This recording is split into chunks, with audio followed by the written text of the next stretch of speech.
I don't know whether Mr. Flame is here, but if Ms. Mayosi, you can have a discussion with him in terms of how they do their maintenance planning or their maintenance strategies. That will be very helpful. Thank you very much, colleagues.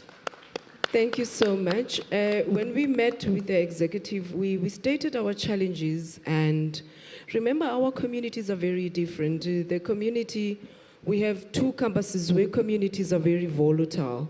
So as we are addressing these issues, we also take into consideration the political climate and the political affiliations.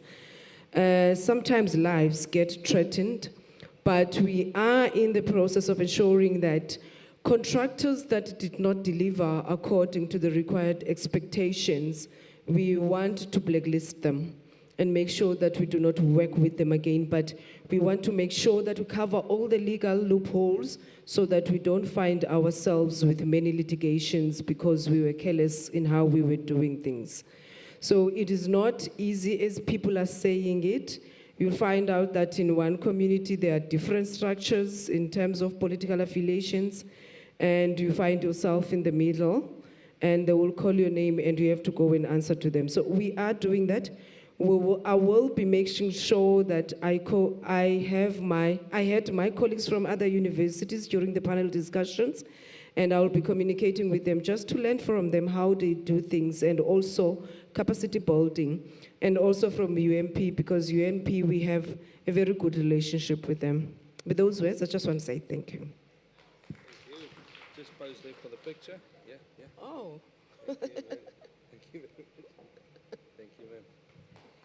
Thank you very much. Pusakona, so have you seen and heard? There's still lots of challenges. I think one of the main things is the TVET college's internal structures, how we go about spending the money, setting up the projects, all this and that. But I think this is exactly why we involved them into Hefma. Thank you, Tiamu, for the comments there as well. I think it's valuable. And therefore, we can share. The universities can share with the TVETs, and the TVETs can also share with the universities. I know we like to think we know everything, but we don't. So while I'm calling up the next presenter, Dr. Ludwig, I'm going to ask him to make his own biography because I've read it, and it's massive. This guy's been in this industry for many years. He's been known to most of us.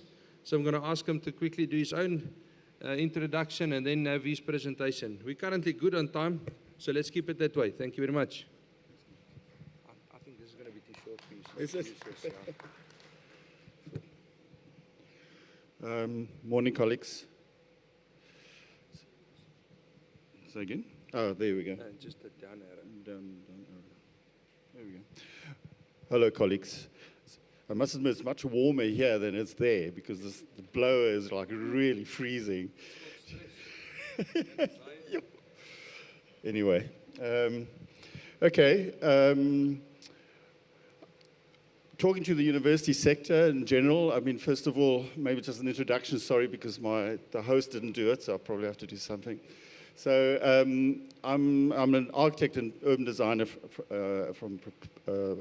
as a profession, and I've worked both in the private sector as well as an academic in the institution, mostly at the University of Witwatersrand. For my sins, I'm also now currently the sort of the acting director for property infrastructure management, so on the facility side of it. And I've got a fantastic team here today also from WITS, so I think we are well represented from that perspective.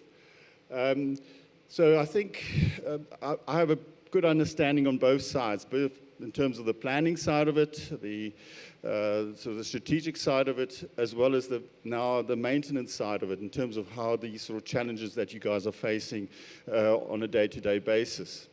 And, you know, just this morning, for instance, our institution is struggling with water, for instance, and we have a depletion of water at our residences, and these are sort of ongoing challenges that we have.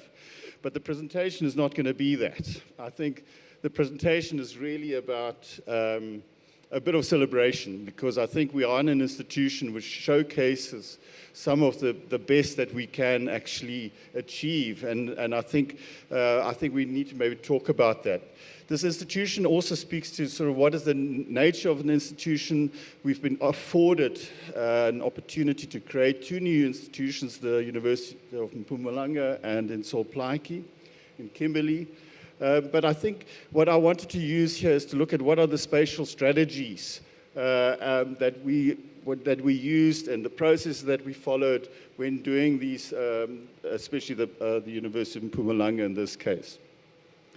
Also that universities are, in broad terms, basically small cities. They are layered with so many different aspects that we have to consider. And it's not a straightforward answer. And there's no always a right answer to everything. But I think it's this notion of integration of all of these, which I think is what we are working with, and trying to incorporate all the various stakeholders that we need to deal with. I'm going to use the University of Mpumalanga as an example as to what we have done. I think when doing planning, and I've used this slide before, is primarily what would drive a plan where you have 40,000 students, you've got about 4,000 stakeholders in terms of the academics and their sort of administrative staff. I think it's imperative that we, as from a built environment point of view, are the enablers of the vision of the institution and what they need to do.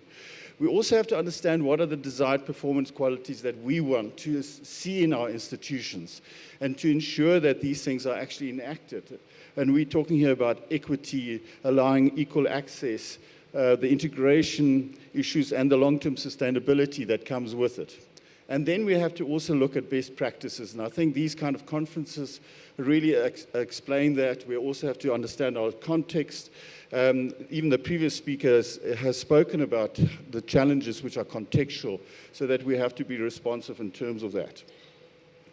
All right, so I'm just going to go through a whole lot of slides. I'm going to talk to how we got to this institution. I've been fortunate enough since 2011, actually, to be part of this process. It's now nearly 14 years that I've been working with the establishment of these institutions, and they were 2, both in the Northern Cape and Solplaatje. And that development is also a great success story. I'm sure that was maybe shared already with some of the delegates previously. But the one that we're going to talk about is this one, which is the University of Mpumalanga. Just in terms of some background and just some history to this, the selection of the site was a process in its own right. It was not just said, all right, this is the site, we're going to go through it and start establishing a new institution on this, what was back then the Lowveld Agricultural College. It was a bit of a bidding war. It felt like a Olympic bidding process by which a lot of people had an interest in the development of the institution. So we had to go through criteria to establish the site. We looked at various cities and a variety of sites. And one of the bidders had the good fortune of having a helicopter and showed us around to impress us. And by doing so, we spotted this site. And unfortunately, it wasn't his site, or their site at that stage. And that's why the Lowveld College of Agriculture was selected. We walked into the door, and then the process started eventually. That sounds simple, but I mean, that's in some cases how it happened. So the Agricultural College site is quite a big one. I think it's about 270 hectares. Only had about 400 students or 300 students at that stage. And the pressure to deliver was quite strong from the department side to start the institution very quickly. So we started with an existing institution, which then, these were the sort of the infrastructure that was there or is still there. First of all is the upgrade of the existing and turning from what was an agricultural college into a full-blown university. So we started off with 130 students in the first year in 2013, I think it was, and I think it's grown over 10,000 nearly, or is at above 10,000 at the moment. So I've just got my... It's not only here that they have a campus, they also have a campus in Siabuswa.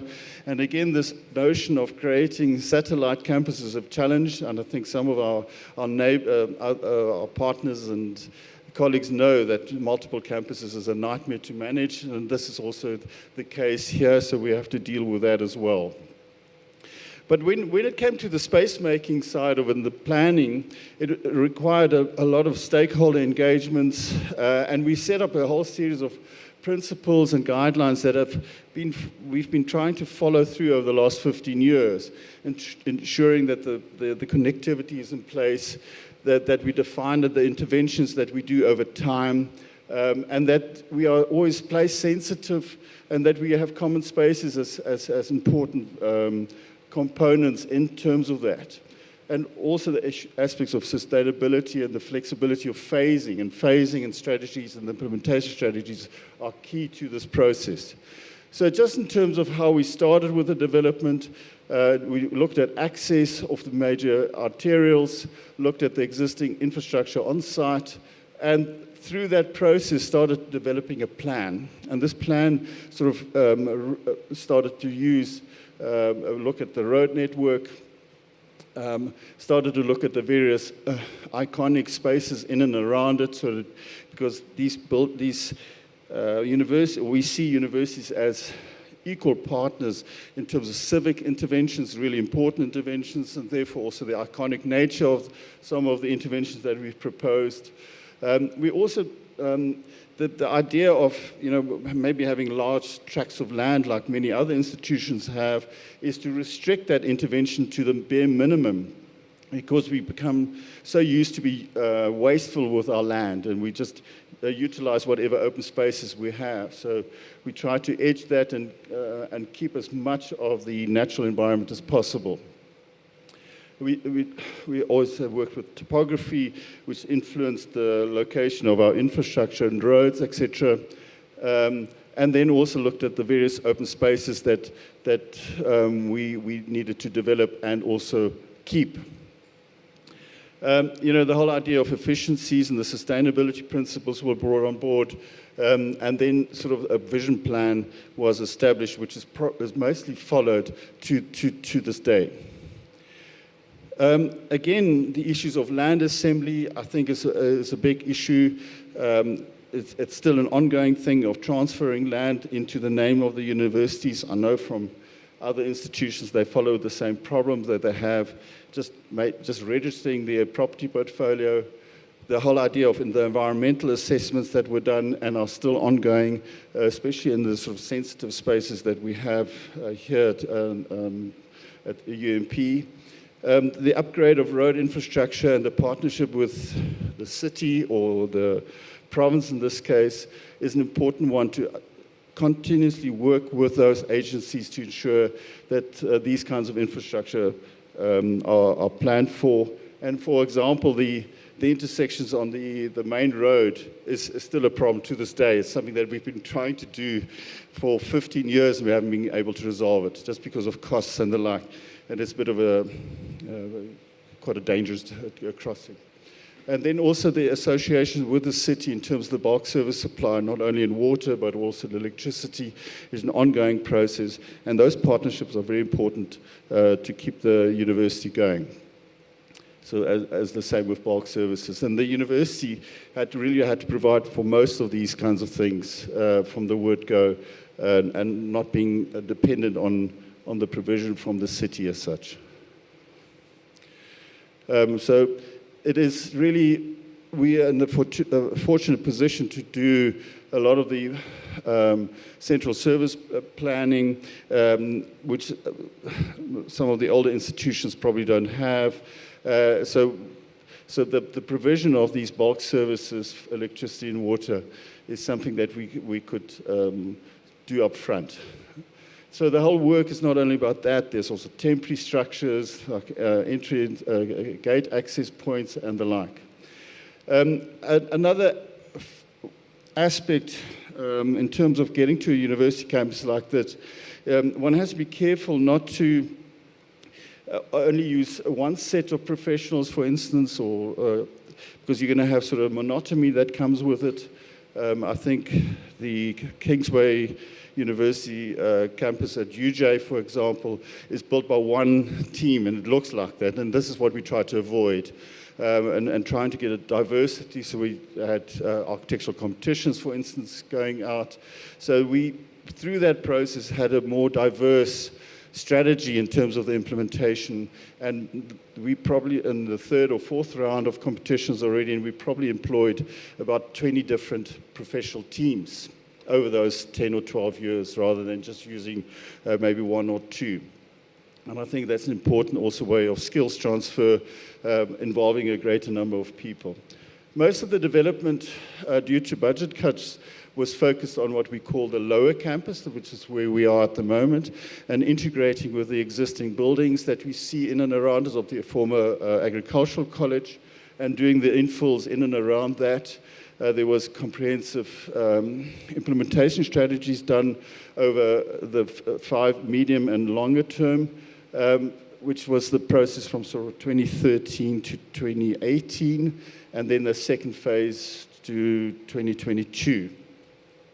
So, you know, we together with a whole host of professionals as well as the client body, you know, we started with the strategies in terms of the implementation plans, but over time, I think we've probably constructed about, I think, 30 or 35 major buildings over and above the support structures and infrastructure that goes with it, roads and the like, sports fields.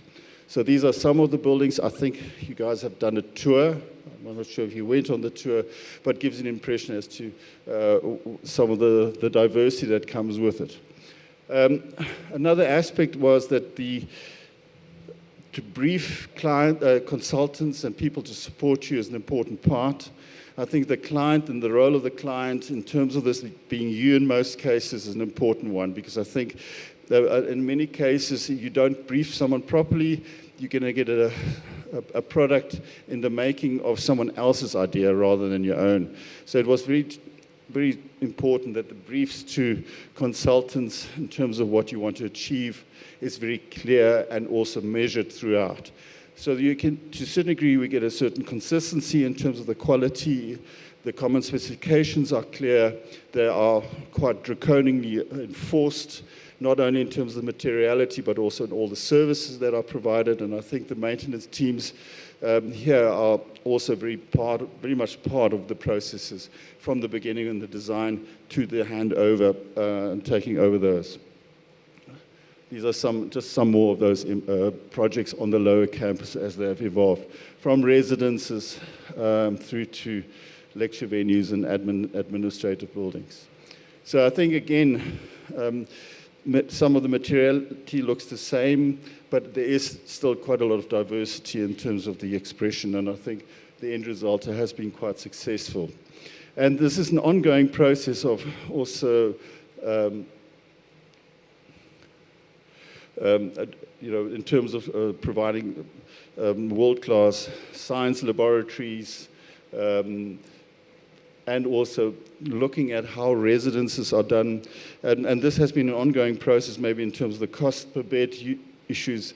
Those are also part of this process. These are the dining halls.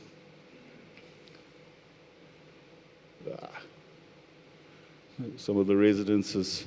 And also in terms of some of the open spaces and public spaces that come with it are equally important in terms of how we manage this process. These were the old reservoirs of the agricultural college. It was surrounded by a beautiful golf course, by the way, just forgot to tell that. And one of my first jobs when I got here was to close the golf club. So I wasn't the most popular act. Which was all around this sort of reservoir at that stage. And we used the clubhouse as a project management office. So I think what we are doing continuously and throughout the process is developing new implementation strategies. And these are quite comprehensive in terms of aligning what the academic program needs and how those enrollments processes are with the spatial requirements or enabling them with the spatial inputs in the projects. So this is a process that is quite rigorously followed throughout. And we are now already jumping onto what is called the West Campus, which is down just behind us here on the larger portion of the site. And we are looking at already the first part of that. You can see it from the road, which is probably going to be sort of the culmination of this process, which is the development of a great hall or sort of university hall, which I think sort of then embodies the fact that the university has actually arrived. So this is the next phase of the work that's coming with it. There you can get a better glimpse of that development. We are currently top left in that building, in the greenery. So this is a major, major development with a great hall in the background. I don't know if this pointer works or how that works. And then the first two academic buildings to follow. So a whole host of new academic buildings are planned along that. Again, these are all strictly controlled and guidelined. Architects are given very strict briefs as to how to deal with these. And I think that rigor is needed to guide an institution like that. Otherwise, it just becomes ad hoc. So this is the first part of that, with the Great Hall in the background and the two academic buildings starting up in front of a focal square. And that's more or less about a month ago's view of that site. And we hope to have this sort of done, the academic buildings by end of this year, but the Great Hall probably middle next year sometime. This is just to show off. But just to give you an idea of the scale and the seriousness with which this institution is now looking at establishing itself within this community. All right, these are just plans of how we take this forward and hope to see this evolve over the next 5 years or so. So I think some of the spatial challenges that we've seen here and we've been trying to avoid is this notion of ad hoc planning. We see too much of that where we do things unplanned and informal. It's basically, another term would be crisis management, and then you make mistakes. That happens all the time. And I think also this challenge of management changing and then strategies changing and not involving the infrastructure, so we start afresh every time as we go along. I think this institution has been in such a good position because of its Vice Chancellor being here for the last 10 or more years, the consistency that comes with, and then the transfer to the next is an important part. So I think that's probably where the next challenge sits. And then this sort of the lack of base information, the sharing of all this data on one platform, what we have done over 10 or 15 years, makes it much easier to maintain it, to see where the challenges are, and also improve on it. So and then probably what is critical here, and you probably had some discussions with people from UMP, is that the relationship between the planning side or the new builds and the maintenance side is a much more direct relationship. So they give input from the word go. We've got a very strict common specification that comes with it.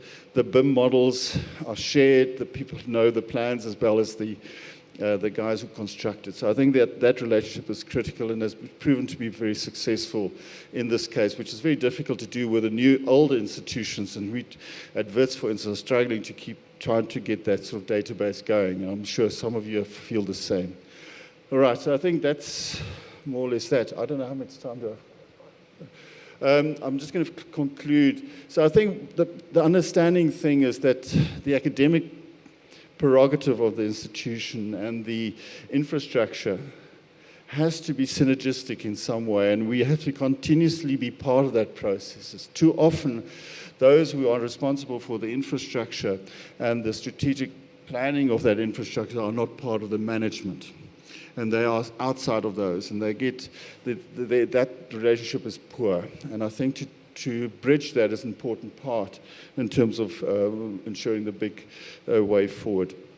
I've shared this slide before with at other talks in terms of where we're going with institutions and what are the sort of the principles I think that we need to be looking out for going forward.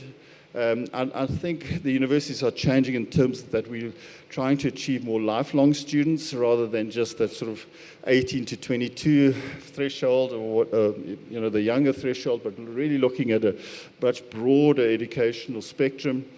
I think the quality of our student life and campus life is an important part. It's also changing. We found that 80% in a survey, 80% of the life experiences as a student is actually off campus these days rather than on campus. So those are also things that we need to take into account, which requires us to speak to our cities and our neighbors far more directly and more seriously, which I think is important. The changing nature in terms of the shared and interconnected learning spaces, those kinds of things are definitely coming up. Collaboration, co-creation, all of those things come in to mind, and it requires us to have more flexible and interchangeable spaces in our buildings, because buildings cannot change as quickly as the technology changes are. And I think that I think the integration, as I said, with our business partners, our manufacturing sector, our cities and stuff is an important part of longer-term sustainability. And then also allowing everywhere learning, because I think it's not just coming to class, but also allowing learning to happen at your residence and even outside. And I think those sort of technologies are available to us and will strengthen the universities going forward. So, and then the last one is to create specialized places of excellence when it comes of doing the universities, which are not offered anywhere else. I think I've said more than enough for now. That's it, yeah. Thank you. For some questions. No. Thank you, Dr. Ludwig. Takeaways, imagine you can be involved in designing a new university. What would that look like? What will we focus on? I think it's keen to also mention that whatever is built new needs to have to be maintained from day one. I mean, we cannot leave the legacy up to the builders and the constructors. We need to then maintain that. So let's just quickly go around the room and ask for some questions. I've got a question there to the left. Number 2, I'm going to only allow 3. Kenny, there to the left. Okay, so we've got 3 questions. Hi, Ludwig. Well done. I think that's really amazing work. Fantastic to see. And I'm amazed how you manage that, plus your other day job. So well done. I just was interested to hear your views on why or why not you would potentially consider targeting Green Staff as a certification for green buildings, and just what your view is for that for the project. Thanks. Yeah, right at the word go, that came up. It came up as a point of reference, as a performance quality for all the buildings. Should we go for Green Star rating? And we've thought now 10 years ago that would be a way to, first of all, a cost aspect, but we set up, we employed an environmental specialist, and we wrote our own spec. And sort of what are the sort of targets that we would follow? Because I think some of those weren't 100% also appropriate to what we were trying to achieve. And I think so we created our own sort of targets within that.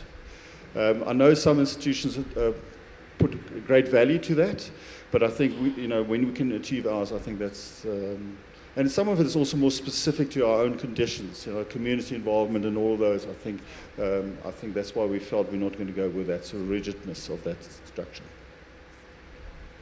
Thank you. Happy with that answer, Manfred? Nadeem? Hi. Thank you. Also, fantastic job. Obviously, easy to do something new.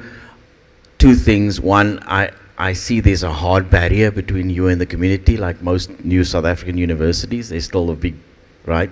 So I don't know that connection with the rest of the environment. It's a bit of a, it's not very clear. And if you're saying that students are going off campus to experience something rather than on, and we've seen that here as well, and how are you going to address that? And secondly, any lessons learned, because we are trying to catch up with BIM and digitization of existing campuses, any lessons learned, although it's a new build, that we could actually get to, as it were, jump a level on BIM and digitization? Okay, so there were sort of three things. I think the previous speaker spoke quite a bit about community challenges. And I think we've experienced that as much about 3 or 4 years ago. We had a real issue around that aspect. Invasions, threats, all that. So a lot of our expenses over that period, and I can't speak directly for the university in this case, was to try and avoid that. And so that's why a lot of the fencing that you see is just trying to change to secure that process to keep on going. The engagement with the community, therefore, has been, we have a dean of students who's been liaising with the community very well, and I think that process has also strengthened that relationship. So in this context, I think they've done a wonderful job, first of containing it, and then working with the community to involve them in the construction processes. I don't know if that exactly deals with, not necessarily. I just think that, so South African universities have these hard barriers because of the social context that you pointed out.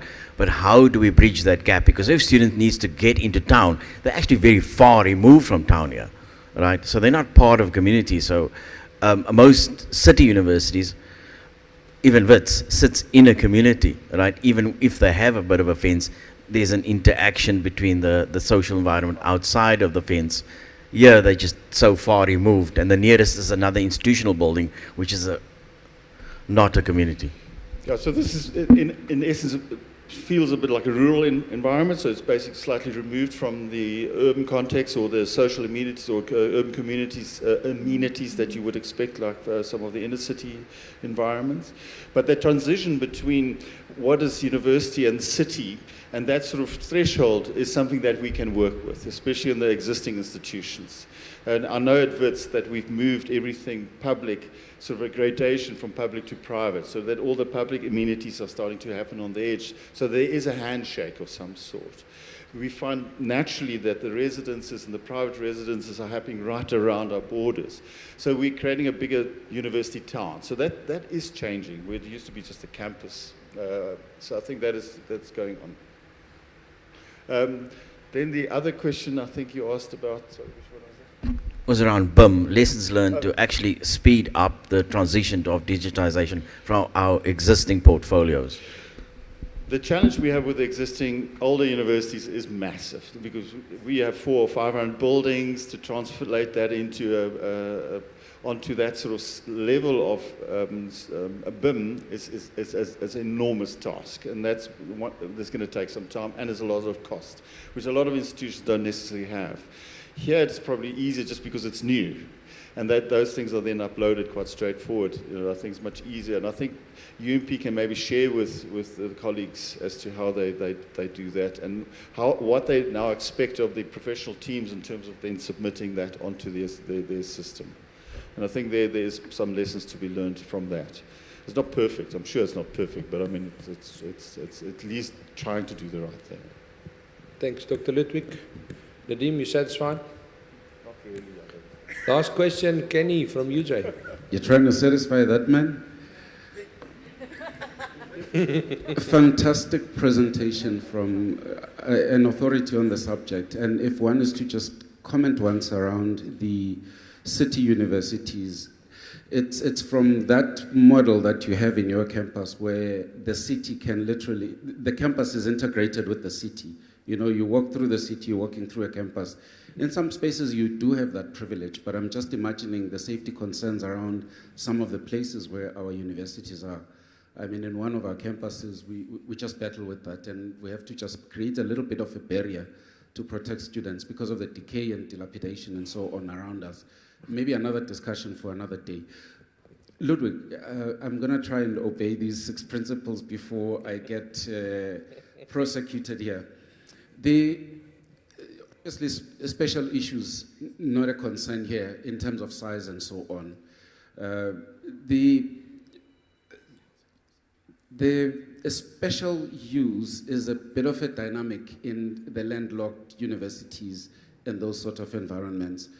There's a bit of an application or maybe a migration we might need to go to where it comes to the utilization of spaces where they are either collaborative and fit for purpose and so on. I found in this environment, one of the executive, I'll call it a C-suite, I was visiting one of the DVCs. It looked like one of those places that would have the endless corridor thing. Finishings were fantastic, but accessing the building, you were going into a fort of sorts.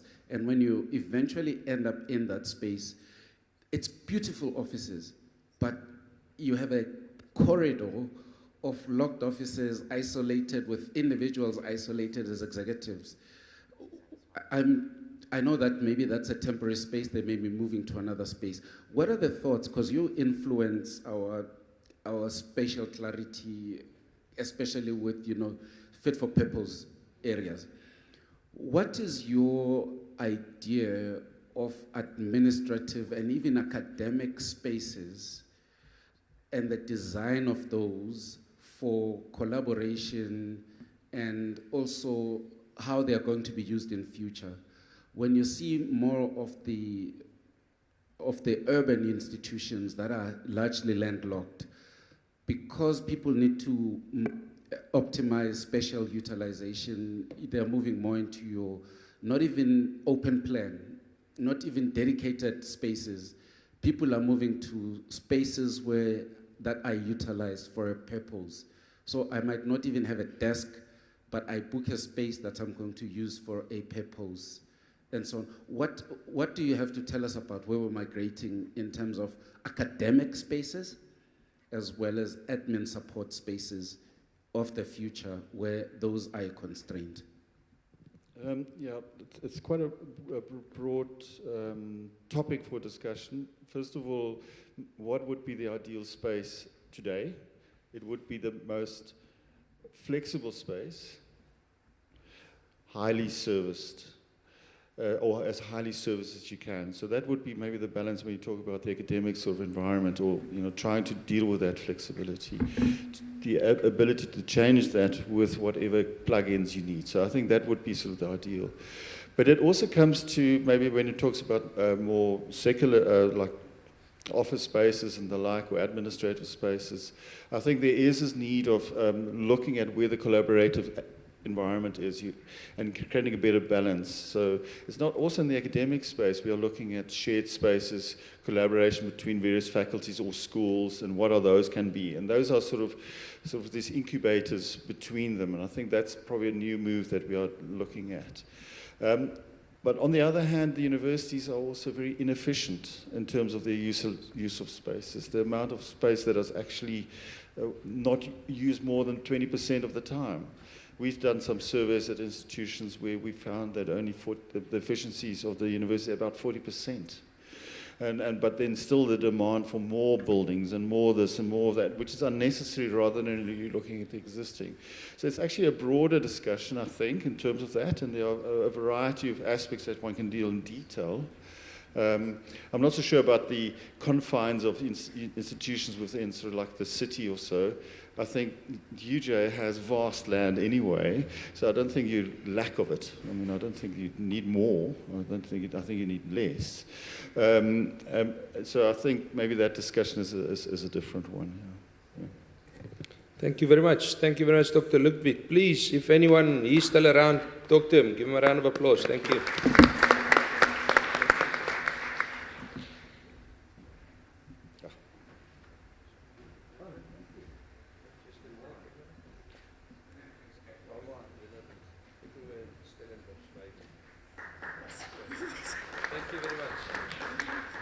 Thank you very much, Dr. Ludwig. There is a request for the next conference, maybe to share wine with the presenters. We'll take note of that. Thank you very much. Okay, my watch just said I need to stand up. So maybe just as a 1 minute or a 30 seconds, just everybody get up. I'm going to invite Nicole up here to come and join me for the next presentation. So just stand up, shake the legs a wee bit, and then we'll carry on. Okay. I'm not a BIM specialist, but I think this is really asking the wrong area.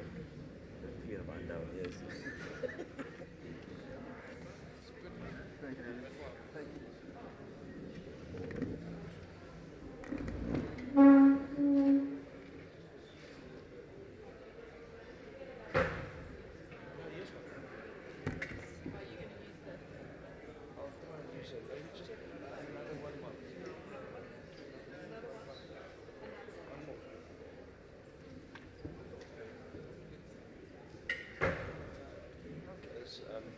1, 2.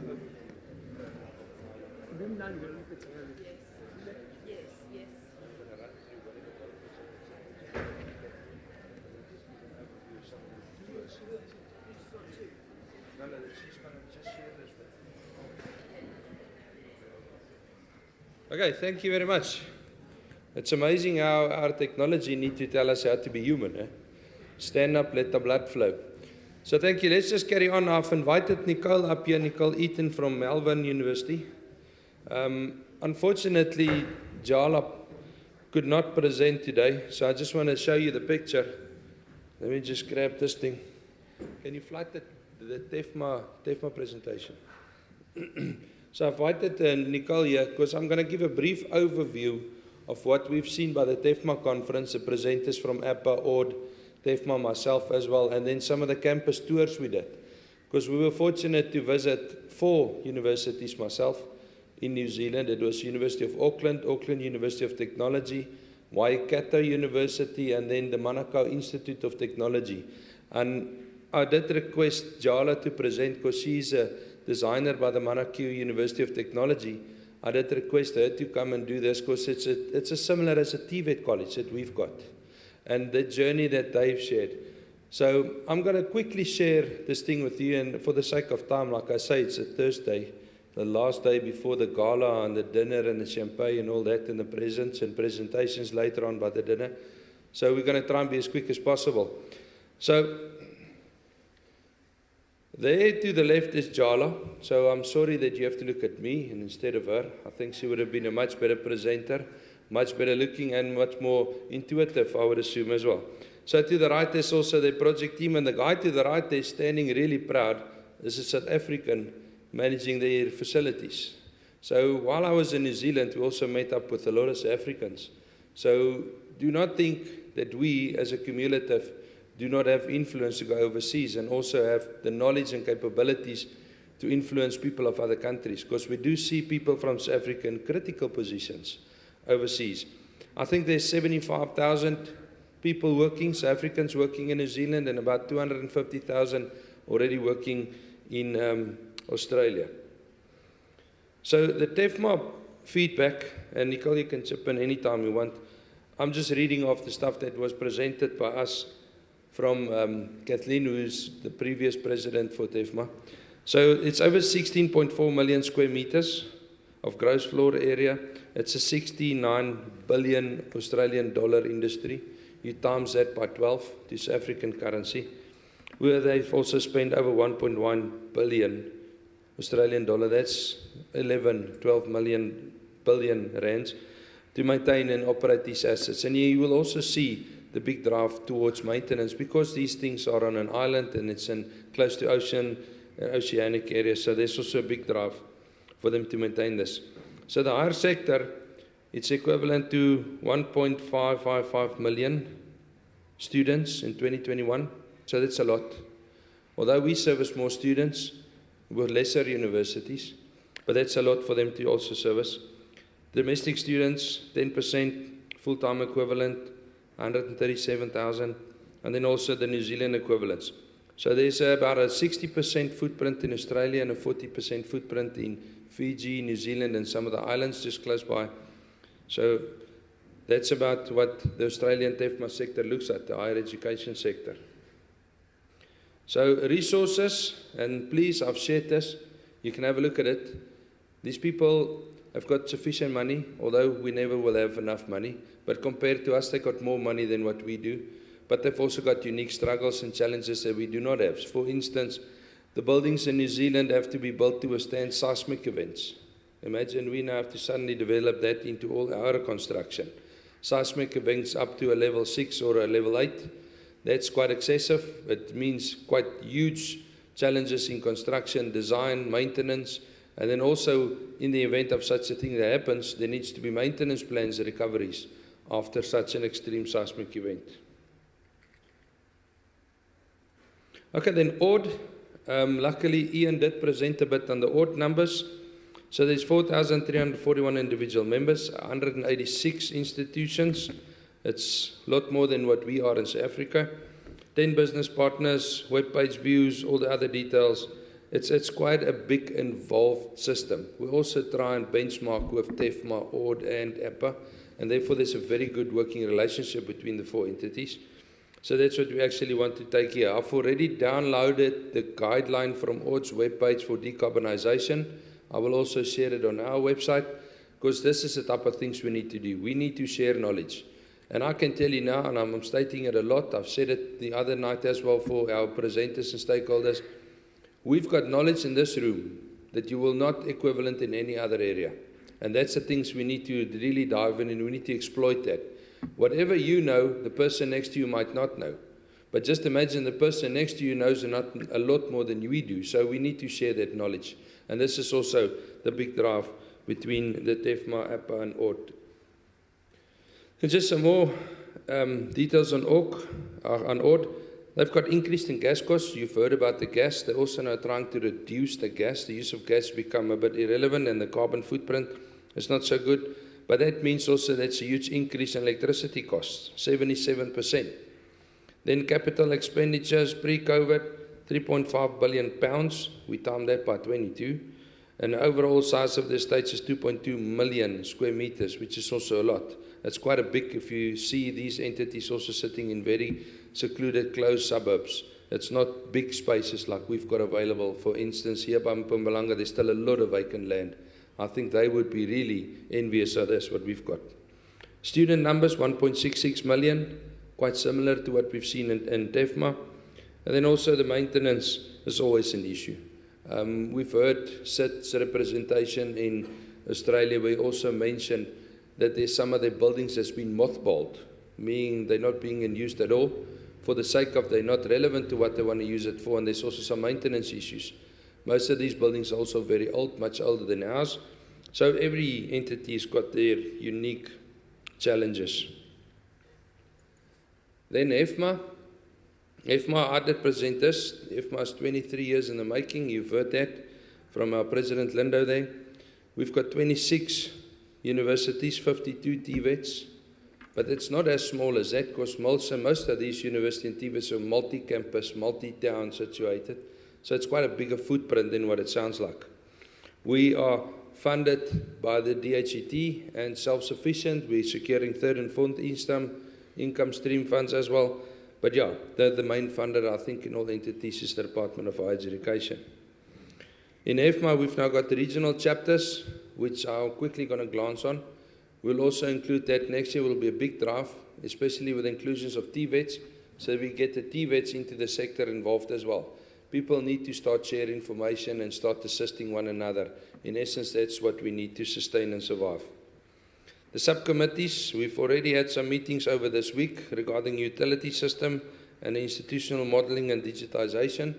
And as we've seen, everything now of late is going digitization, digitizing, and also AI. Automation is becoming a big thing in our environment. We just heard now figures of 20%. I think Nicole mentioned that as well to us. The utilities in actual is being used around about 20% if you total the total floor square and what's used and what not. So I think we've got a big drive to then have less energy usage in the areas that's not used and better utilization for the areas that we can use.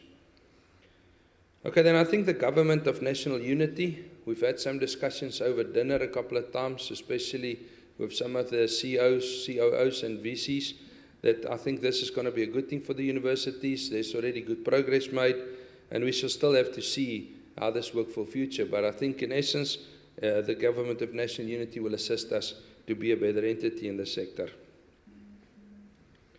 Okay, there's the footprint of South African universities. I think most of us are from at least one of them. Some I see work across borders, which is also a good thing and it's a benefit. So Limpopo, we've got all of them, all the universities. I'm not going to spend a lot of time on that. This was the actual picture to the right that we've taken in February by the TVET College, Ilangleli. I think it's almost announced right. I'm giving it my best. And then we also got students that go to the ORD summer school, and it's a pity Ian left, but thanks for them for that as well. Nicole, I think you're also involved in the Oort summer school, where we send students abroad to Oort for summer school. There's a presentation later on what they share and find there. So you can really see there's a big collaboration here. So we're trying to do our best with the limited resources we have. We've also developed a newsletter that has been distributed. So I think it's a good thing that we also share with our stakeholders and all our partners to see what we're actually doing and what not. So this was just more feedback about the panels and what the conference is going to all be about, but I think we almost reached the end of that. And then I said a wee bit about the Kruger. So hopefully I think you guys and girls, you enjoyed the Kruger. It was a pity about the wind by the braai, but I still think it was a very, very, very good bush experience. Okay, then APA. APA's a different story. And I had to put this up here. 942 institutions out of 4,000 universities. So there you can see is a massive footprint. They're the biggest of us all, 88 business partners, 183 affiliated members, 6 regions and 32 local chapters. They've got 4 conferences a year because of the numbers. The one big one they used to have hosted over 4,000 attendees. So you can just see suddenly it goes quite big.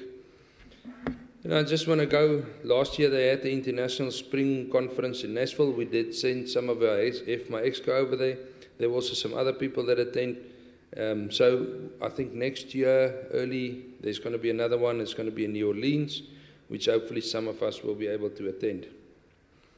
Key initiatives, productive, smart, healthy buildings. Again, goes to healthy buildings, means optimization, control, inclusivity. We need to know what's happening. And then also diversity. It's a big thing. Multi-use venues. You'll see with the pictures later on, multiple use is key in this industry.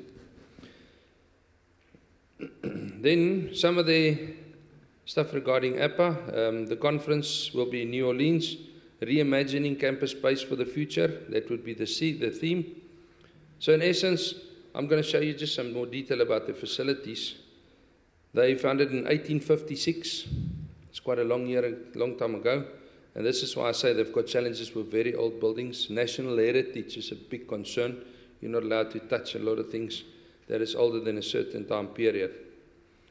Small conservative college town is where the University of Auburn is situated. That is where Dave is from. But what I really want to show you would be... Oh, I'm going the wrong way. Sorry. What I really would like to show you is the following slide. Let me just see, I think I passed that one. The University of Auburn consists of 3 campuses, 1,000 plus buildings, 22.8 million square feet, which is 2.12 million square meters of property. That is massive. I mean, I think this will almost absorb all our universities in the total. The last 5 years, energy usage has gone up by 2%. Although their facilities have gone up by 32%. They've got 1,400 facilities employees. So I don't know, I think they got more than the whole TVET sector if I were to consume and assume maybe a number. The operating budget is $132.5 million US dollars that we times by 20. So that comes to 265 million US dollars operating budget. Utility budget's 28.7 million. But I'm going to show you now their budget. How did it go again the wrong way? There we go. The capital renewal budget, $33 million. But the current capital program, $1.1 billion US dollars. Remember, this is one university. This is one university. So that's 20 billion rand for one university. And then the proposed new bond is 1.5 billion, which is even a bit more. And I'll also share with you then where they plan to expedite that. This is the on-campus sport facility. It seats 90,000 students. The big concern they have is there's another 90,000 around the stadium while there's a game. This pitch is only used exclusively 8 times a year. No one is allowed to use it other than that. They get broadcast funds coming back from the national TV, ESPN, especially of about $100,000 US dollars per game. But that 1.2, or I think there's $800 million now allocated to this sport facility to increase the size to 105,000 occupants. So this is why I'm saying we're talking, and I think Auburn, this is the 6th biggest stadium in the student environment in America. So it's whatever they do exorbitantly big. Here's some of the other sports facilities. You can see the yearly revenue for sports, 250 million US. And then they've got also all the other facilities. They are hosting, I think, the Tigers, to be dead honest, that's their home team. So they're really, really good in sports. They're exploiting that. It's a big business for them. But yeah, just the numbers is huge. So let's just focus on the New Zealand universities. And we've had what do you call this educational speaker or a motivational speaker. So there's this guy, Tony Christensen. He's climbed Kilimanjaro. He had Olympic medalist for bobsled. He's an Olympic swimmer. He's got a pilot license and he flies frequently. He's got the Bonneville salt flat record of over 200 miles an hour. He's a race driver and he's got no legs. And he says it's weird. Some people say to him, you are so blessed that you do not have legs. And he says, how am I blessed that I do not have legs? He says, but look at what you've achieved. He says, imagine if I had legs, what I could have achieved. So in essence, it was really keen. They built a little structure for him on the podium. And he came in by wheelchair and then he hopped onto the stage and hopped onto the structure as if it's nothing. So for us, again, we're in facilities. Luckily, most of us have got legs. But we really need to aspire to people that do not have some of the stuff that we have. We've got abilities. We've got capabilities, capacities. We've got networking. And a person like that without legs is showing us what can be done and what not. The video he shared with him climbing Mount Kilimanjaro, imagine that, no legs, basically on your bottom and on your hands. He climbed Mount Kilimanjaro. So I just want to share that with you. For me, that was very special. Nicole, I think you can also contest to that. That was a very, very special presentation. Okay, so now, Auckland Technology. Let me just check for time. Let me not be late. Auckland University of Technology. We did a walkthrough. They were right next to the conference center. They are in essence something similar that we would be calling our universities of technology. So that's not a big differentiation there. They're situated in town. They've also got a lot of challenges with space. So just some pictures that I can share for you there. Pictures that's really intriguing. They're really building with a lot of wood. Everything in wood. Some of the buildings are almost completely wood. Which is a challenge. I don't think we will be able to build buildings with wood because of the temperature and climate here, but they're really going sustainable. Sustainability in everything. The wood is an export product from New Zealand, so they rather prefer to use it internally and then quickly build things and make it look really, really aesthetically pleasing. The University of Auckland, they are building a recreational center, a rec center. I think I just passed that one. We go back. There we go. So that there that you see is a swimming pool. It's a stainless steel swimming pool imported from the USA.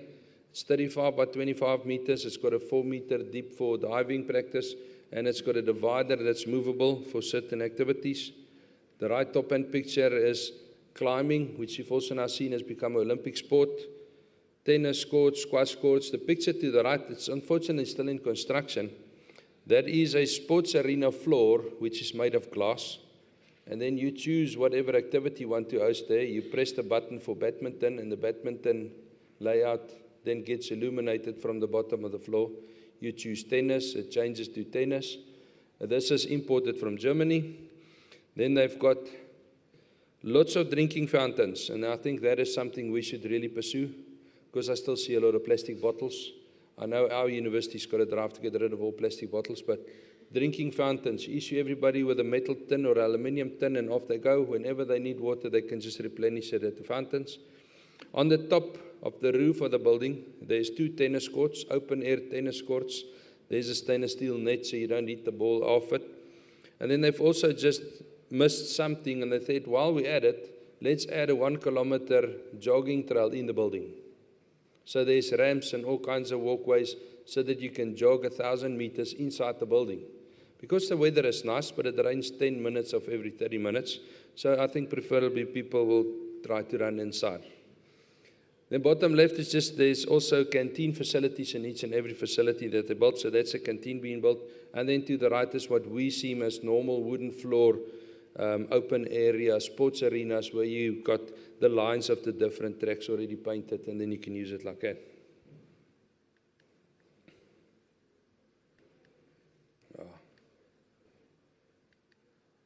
This thing is a bit dodgy. I can see why people struggle with it, Going back and forth. Okay, the University of Waikato. This is in the town of Waikato. So what is really pleasing for me to see here is the incorporate of the inclusivity of the local religions and the local cultures. This is the main entrance, the main hall to campus. You'll also see there's a lot of the Maori indigenous religion and stuff in here. So they really built these things to be proper, and they need to build it inclusive. This is also a holy ground, so you're not allowed to take shoes in here. It's a central facility being utilized. It's got very, very nice audio-visual equipment and all this and all that. The bottom left is the entrance, and on that red pillar you'll see there's an amount of sculptures that's built there. This is the religious gods of the certain entity, and every one of them are represented. They might have a wee bigger screen than we've got here by UMP, as you see in the right-hand lower section, but this area is also then used for graduations and other social and functions, and also some sound festivals. So again, the multiple use. And you'll see the amount of wood in these facilities. This whole building is in essence built of wood. A lot of focus on green areas, natural arts from the locals as well. They've got these ponds. These ponds are built there for one main purpose, is to store the stormwater. Because if you release too much stormwater to the municipality, you get charged for it. So this is catchment tanks or catchment dams for stormwater. And like I said, it only rains 10 minutes every 30 minutes. So it's quite an excessive job. While we were there, I think it rained 3 times. Kenny, you can maybe contest to that. But still, the inclusion of the natural beauty of the area, the green lands, all the ponds and everything. Although we saw a picture of one of the lecturers that had a vehicle in one of the dams, apparently forgot to put the handbrake up, but it also happens. And then very nice for me, to the right-hand side is a time safe.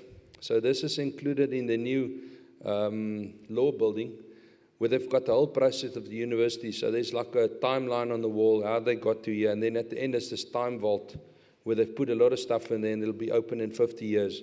So that's also a piece of heritage. I think it's a very nice idea to keep that inclusive. So the Manukau Institute of Technology, this is the one I wanted Jala to present on.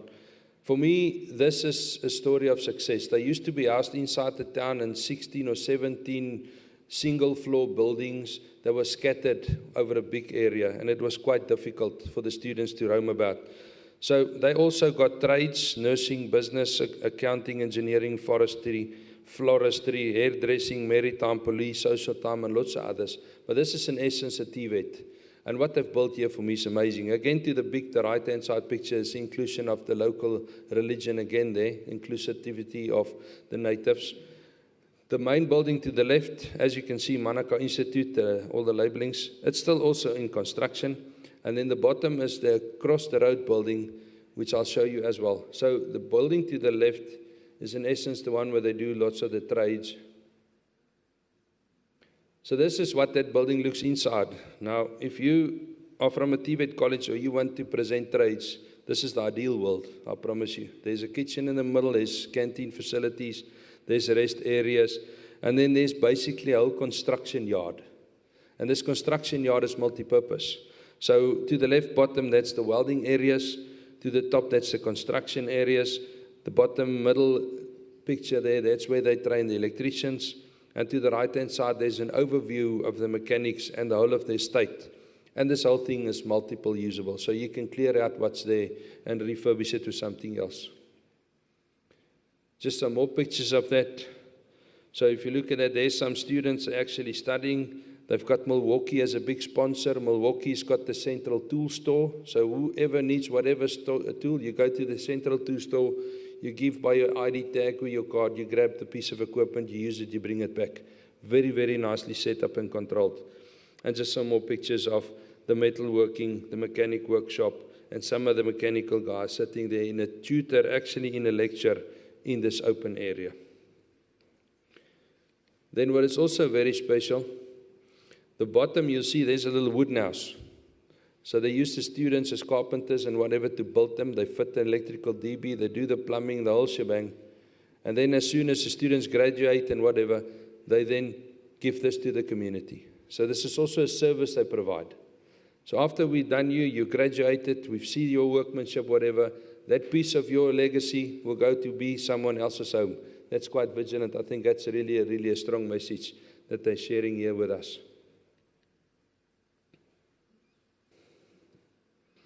Nicole, I feel like I need you to say something, but we'll get to that. The Institute of Technology, this is across the road, the other building.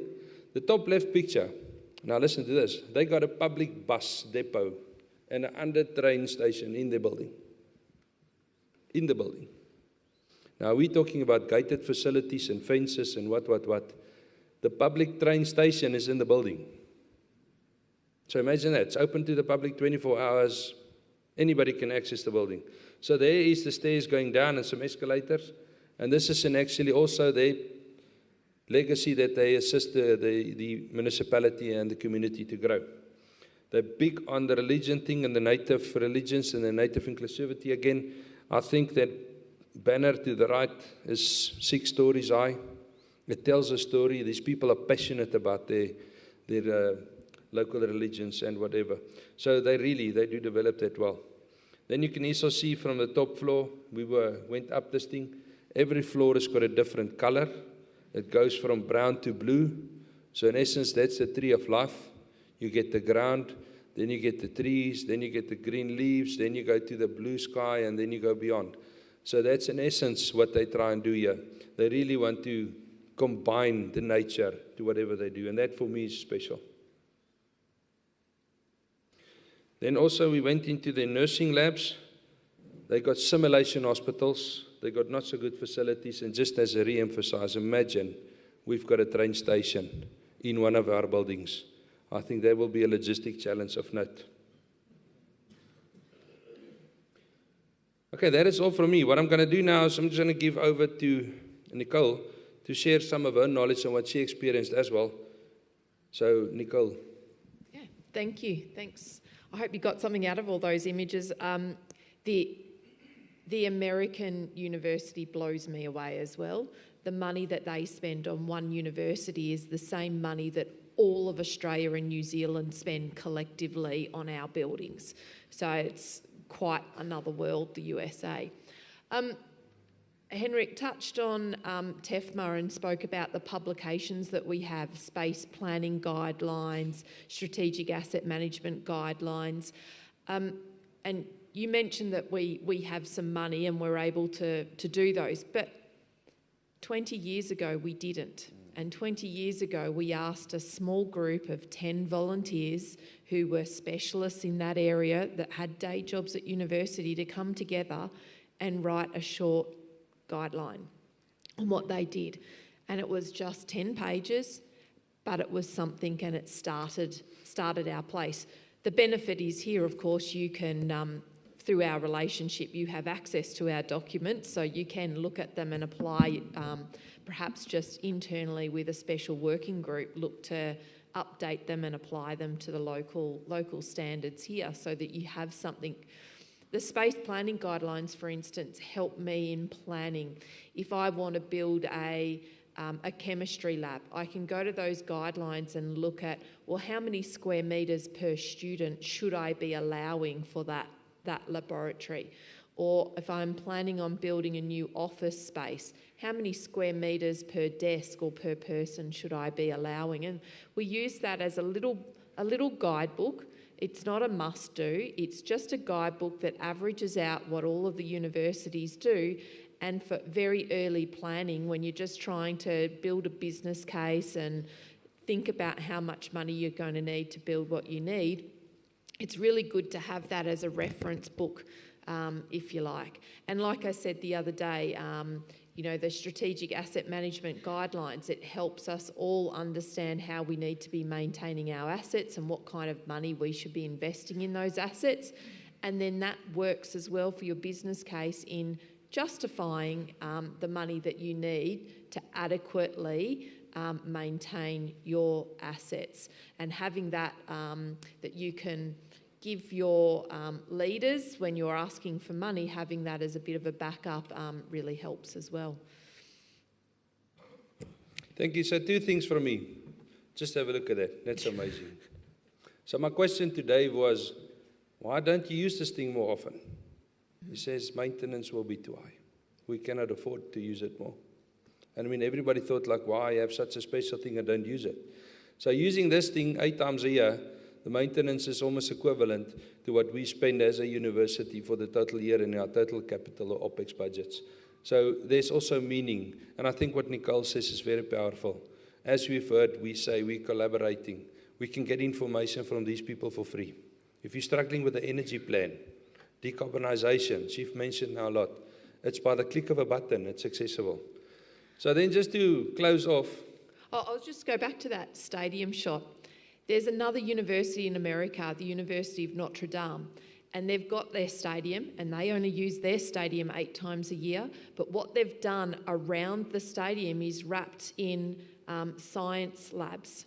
So they're actually using the building and the facilities because they're thinking about multi-use. So yeah, they don't use the ground, but they can use the building and the services that are there. So this is something that we are always focusing on now, how to make a space multi-use. If you add a storeroom or add some cupboards in a room, then suddenly you can put things away and that room can be used for a whole lot of other things. Just to close down, I had to, unfortunately, as a South African being in New Zealand, just be a bit purposeful. But how amazing is this rec center? Can you imagine a building like that, 5 stories, brand new? So I had to just close the conference that I presented that day. It's just a bit slow, but we'll get there. I'm eating the right buttons. Well, why you're finding that, on the water as well, so something that Australia and New Zealand universities are doing now is very much encouraging everybody to bring their own water bottles with them now. And we have refilling stations everywhere. Even our local councils are putting them in parks now. So the encouragement is everybody carries their own water bottle and we're filling them up all the time. There's a lot of green initiatives. Green building is everywhere. Star ratings is everywhere. So it's really keen. Go and have a look at the TEFMA webpage. See some of the presentations as well from TEFMA. They were really brilliant. I must admit, it was one of the best conferences I ever attended. So for me to finalize this and that event that day, unfortunately, I had to just go do this, I mean, thank you very much.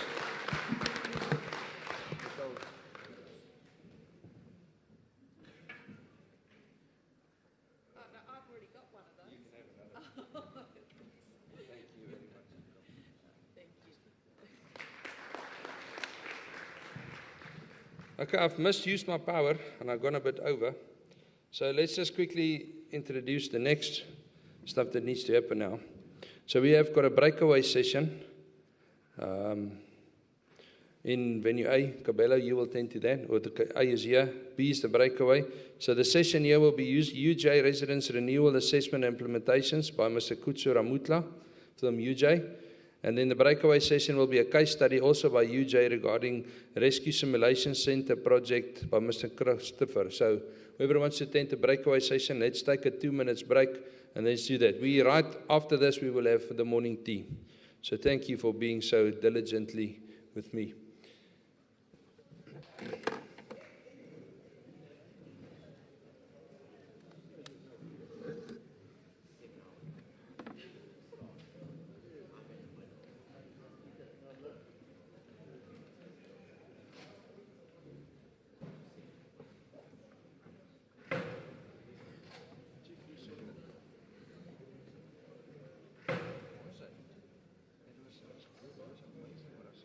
That's why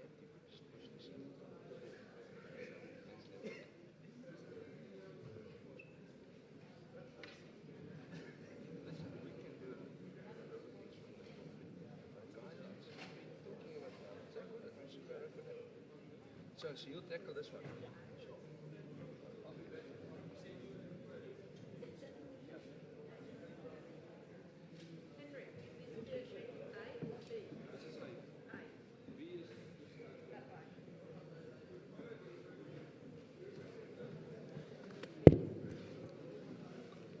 Good morning, colleagues. We are in the breakaway sessions starting shortly in about 2 minutes. This is venue A, and venue B is just behind us. We would appreciate if we can share our eyes and ears. If some of us can please go to venue B so that the presenter there can have people to listen to him and take questions from. Please, colleagues. The people shall share.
Good day, colleagues. This is venue A. We are in venue A right now. There are two presentations taking place. One is taking place here in venue A, and another one is taking place just behind us. There's venue B. Both presentations are from UJ. One is on residences, how residences programs have taken place at UJ, and that one is taking place here in venue A. Venue B, there's another wonderful innovative project also at UJ around the emergency simulations and all of that. That is at venue B. I don't see people moving. We are starting, colleagues. 1 minute from now, we are starting. I think Kucho is nearby. We will be starting shortly.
Our AV colleagues, if you may please fly to the presentation.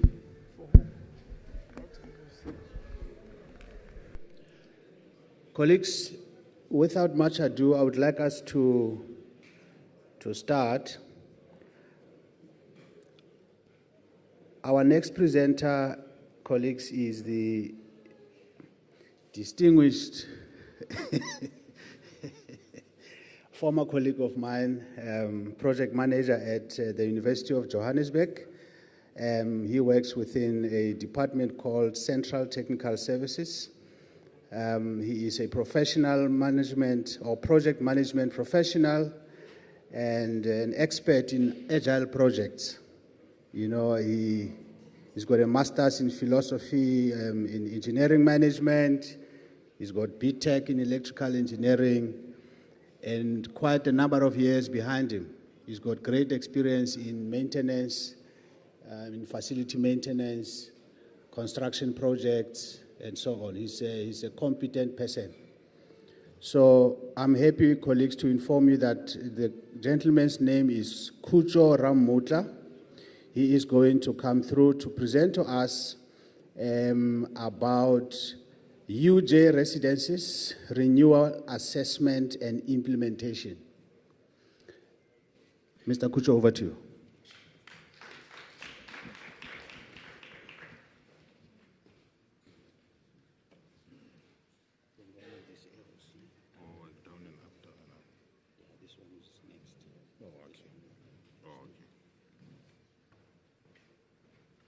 Thanks, Mr.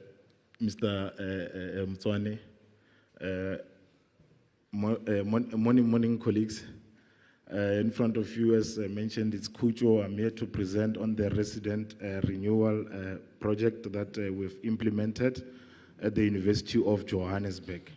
So, without wasting time, let me go to my second slide, where I will be, I've shown the table of context of what I'm going to discuss. It's just a few slides, so we shouldn't panic about time. So in terms of the resident renewal program, basically in terms of the background, as the University of Johannesburg, which is located in Johannesburg, we had previously adopted residences from former university when we formed the merger. So in terms of those residences, their conditions were not in a good condition and they were not business competitive. We had challenges with the colleagues from external accommodations who were actually competing with us, and students were then going to them rather than coming to our residences. So we took it upon ourselves to do a condition assessment around the residences and establish the problems, why the students are not utilizing our residences, what are the critical factors that affects them to rather choose the external guys. So part of the resident renewal project, we looked at things similar to your underutilization of bathrooms, where a lot of, when we adopted the university, a lot of students were using bathtubs. So we had to actually change them into showers in order to accommodate and bring in more students into the residence. Also, to just explain the purpose of this presentation is mainly to share with you how, as the University of Johannesburg, tried to implement this resident renewal project. So I'm just going to only speak of the resident renewal project, not all other projects that we implement. We implement different other projects, but specifically for today's purpose, I will be on the resident renewal program. So in terms of the University of Johannesburg, colleagues, we have 35 residences. So part of the assessment that we did around the 35 residences. I think in terms of APK, we had 15 residences. In the APB, we had 7. DFC, we had 8. Soweto, we had 4. So in the resident renewal program, we looked at the residents and their condition. How severe are they?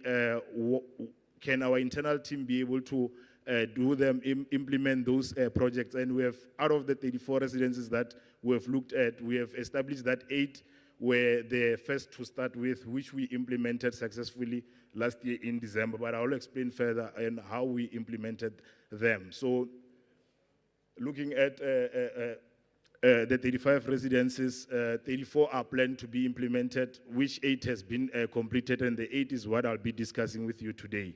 So there is a new resident which we have recently built, so we'll not be discussing it will not be implementing it as part of the 34 residencies.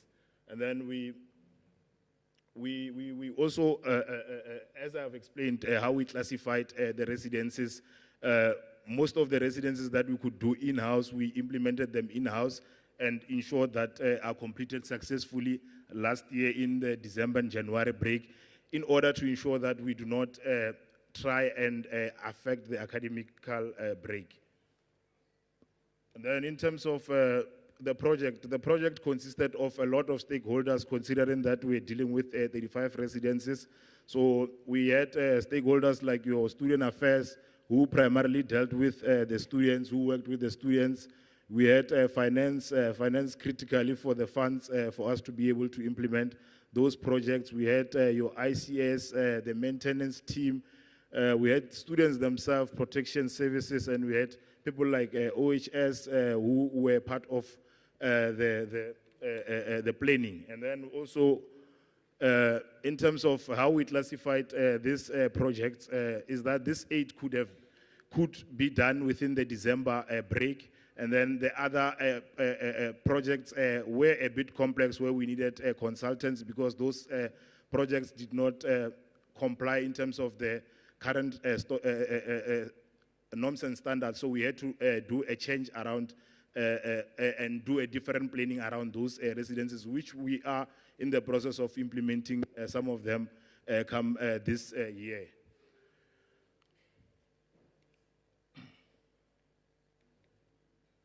Then these are the 8 residences that we completed in 2023-2024 break, December and January break.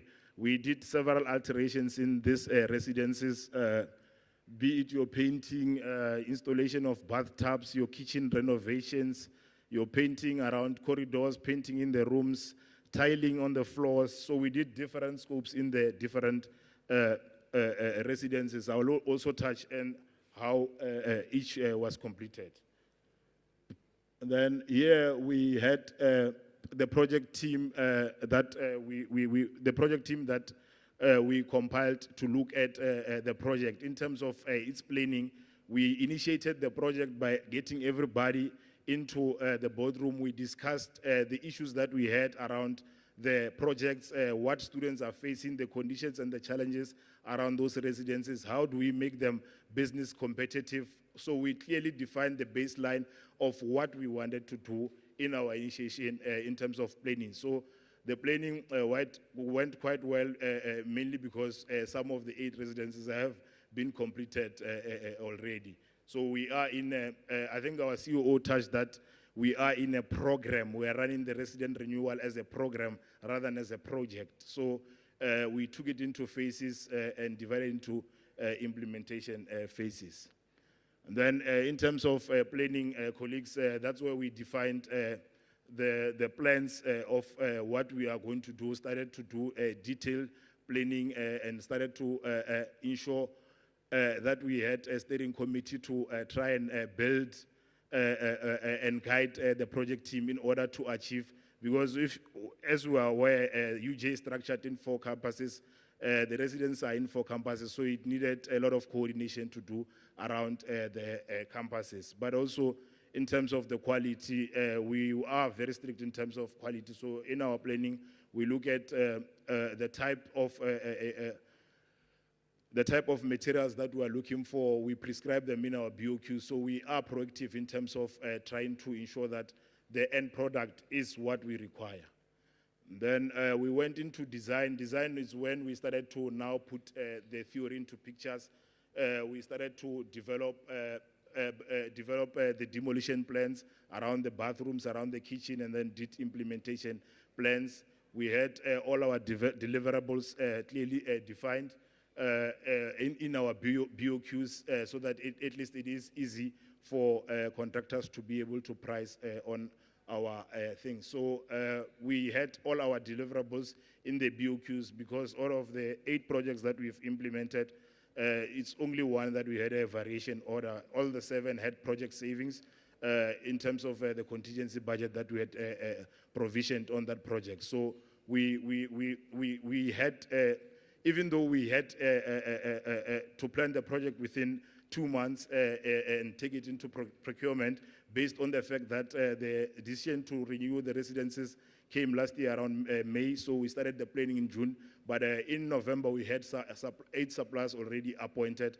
for the implementation in November, December, and January break. So that's how we dealt with the deliverables. They were well planned and well defined. And then in terms of the implementation phase, colleagues, like I mentioned, we're implementing scopes in the bathrooms. We're demolishing the old bathtubs and installing a lot of showers, because we realize that a lot of students are now utilizing the showers rather than the bathtub. So there was a bit of traffic in the bathrooms, and it was one of the reasons why most of the students decide not to come to our residences, because in terms of showering, there are such delays, and so we had to address that. The tiling in the kitchens, in the rooms, it was a bit of a mixed match in terms of there you would have different flooring. So we had to ensure that we bring one standard in the residences, and that in terms of the kitchen, we have standardized our kitchens. We have, in big residences, we have this kind of kitchens where a lot of students can utilize those kitchens. Then in terms of the bathrooms, we have now went for showers in most of the areas, not completely removed the bathtubs. We still have bathtubs, even though it's a smaller number. And then in terms of paintwork, we did a lot of painting around the residences in order to bring them to life. I think if we go back to this slide here, we see Takalane was one of the residences that was painted, and then externally. And then on the second slide, we also have the Soweto residences. You can see the color. So these are the type of refurbishments that we bring in order to remain business competitive. And then we looked at the project risks in this program delivery. You know, so the risk that we had firstly was funds. We were well aware that if you are dealing with 84 residences, the amount of funds that we might require might be quite a lot. So we had to request draft key documents to management in order to ensure that we get the necessary funds. I think in terms of what also our COO said on Monday, that a request of 450 million was made in order for us to be able to complete the resident renewal program. You know, so. And then also time. Time is essential, because we are in university. We all know that now is the academic calendar. Things like residences become a challenge in terms of accessing them. So we really need to be very precise in terms of time. You miss it, you affect the academic calendar. So time was the biggest risk. Builders break. Most of the work happens in December and January. We have workers who are on builders break. So those were part of the challenges, but we had to be proactive on the contractors that were awarded to, in November, try and give their employees leave so that at least come December, most of the employees can work. And then we had also cash flow. Cash flow is a bit of a challenge, more especially in the December break, wherein universities are closed. So you really need to plan for the contractor to ensure that the materials, they can be able to buy materials even during the break, because it's quite difficult if they cannot buy the materials, it's going to be quite difficult to implement if you don't have the materials. So you need to ensure that the materials is there. And then we also looked at one key aspect in terms of risk. We had 8 residences as run as one project. So we awarded 8 different suppliers in order to mitigate the risk of one supplier doing a rest. So we used, I'll explain in the next slide, the cherry picking method in order to award to 8 different suppliers for them to implement the residences. And then in the challenges also, challenges are more similar to risk. The challenges that we had, colleagues, is the short time to complete, because we had 24 million to spend in a period of 24 months. So that was the time given was not really enough, but we had to work with what we had. Then in terms of material lead times, things like your shower machines, even tiles, the number of tiles that we wanted, we had to be proactive to engage with CTM to try and assist the contractors quickly so that at least the materials is on site for those key areas. And then shortage of material also was a bit of challenge on some items. Some items were delivered in January. And then the time of construction, like I said, is during the festive season. So at that time, colleagues, the project team, especially the project managers, really need to be on site to try and ensure that they manage the workers that are on site, because if you sit at home in December and go for holiday, in January you're going to get a shock on site. Things will not be in place. So it's quite very important to man-mark the supply, especially around those times. Then in terms of colleagues, the successes that we endured on this project was mainly we didn't have to close off on these 8 residents. We didn't have to close off any resident during the normal academic calendar. We only did the project during recess, and in January month end, when the student affairs was back, we were able to give them their venue in time for usage. So we saved them and we saved ourselves money in order to ensure that this thing happens in that set time. And then we completed the project in time. There was only a delay in the big project, which was Lesedi, in terms of finishing. It was one of the biggest scopes, so we had a delay there of 2 weeks in terms of finishing. But in terms of the rooms were ready and students were able to occupy them. And then in terms of funding, colleagues, at estimate when we started the 8 residences, we had estimated to be around 28 million, but at award, we awarded at around 24.4 million, and we had a bit of a saving around that. In terms of the procurement process, colleagues, we used the open tender process to source these suppliers. So suppliers were invited on our system, and they came to tender for the project. Fortunately, we had enough suppliers that came for the project, and we were able to award 8 different suppliers.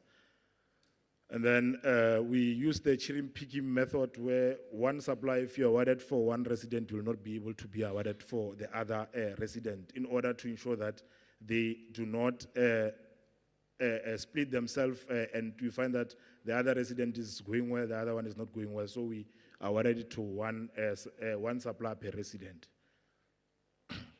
Then in the next phase of the resident renewal program, we will be looking at the 2 residences, which are also very big at Soweto campus. We are actually in the process of evaluations now. So we will be awarding, and they will be getting into site in November for total refurbishment also for the 2 residents in Soweto.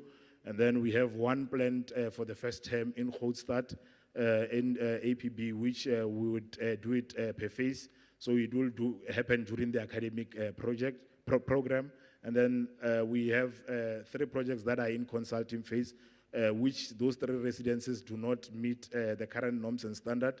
So we will be actually trying to ensure that they meet the current norms and standards now in this project. So I think as part of the resident renewal program, it is funded by the University of Johannesburg, so that at least we try and keep ourselves competitive and be in the competitive market, because we're in Johannesburg, a lot of accommodations have been built, so students happen to be, students were choosing the outside residences rather than us. So now with this program, we are trying to bring the students back, but also to ensure that they are in the right residences that are in the right manner that we want them to be.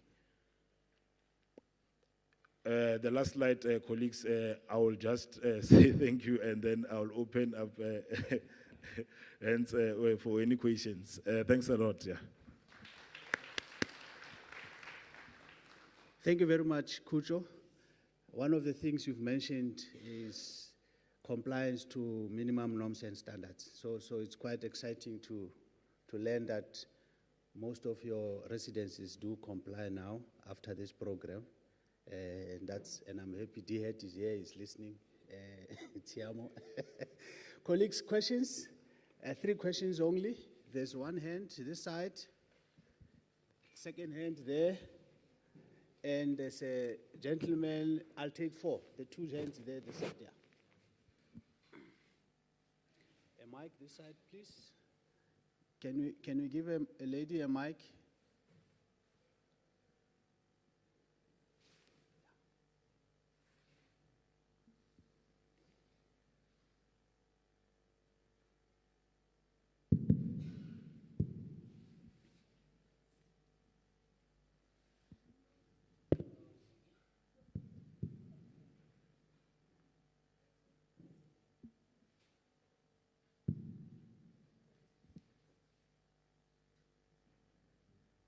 Thank you.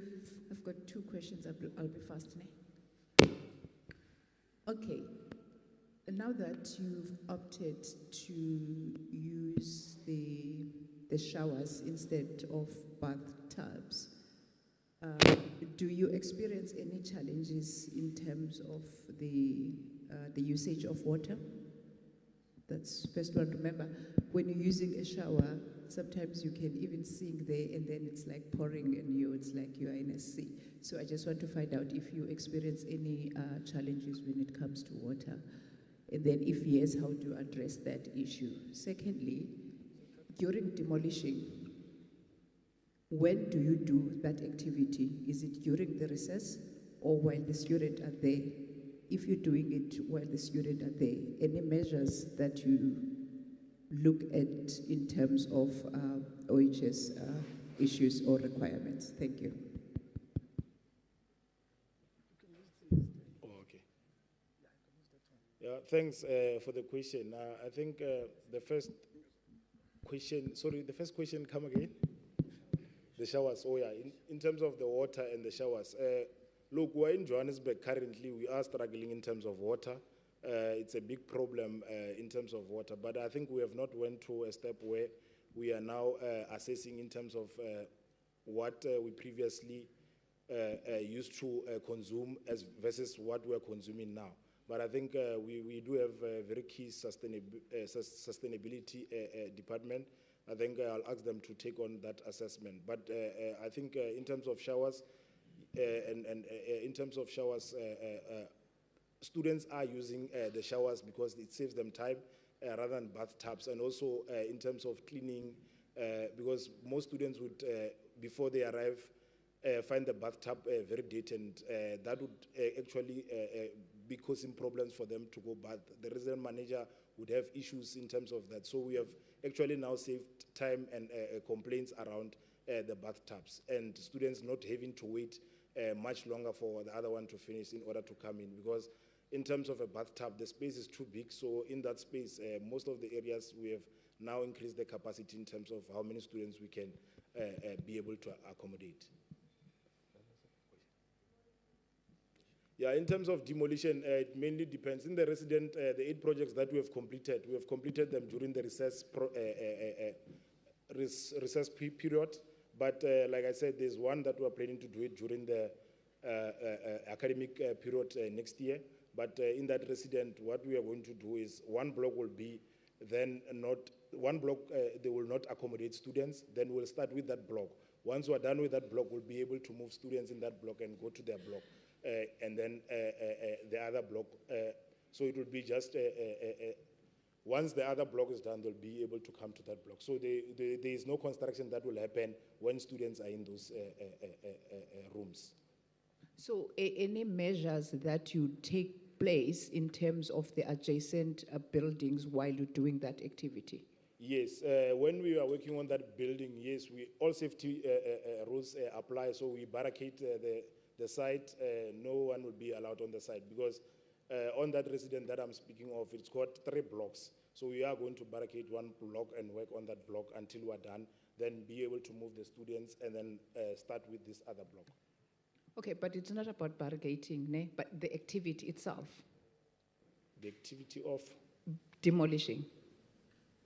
Sorry, the activity of demolition? Remember the hazard that associated with that activity. Yes. So in terms of the OHSS Act, whoever the contractor has an obligation to protect even people that are not part of the construction that will be affected by his or her activity. Yes. So I'm talking about those measures.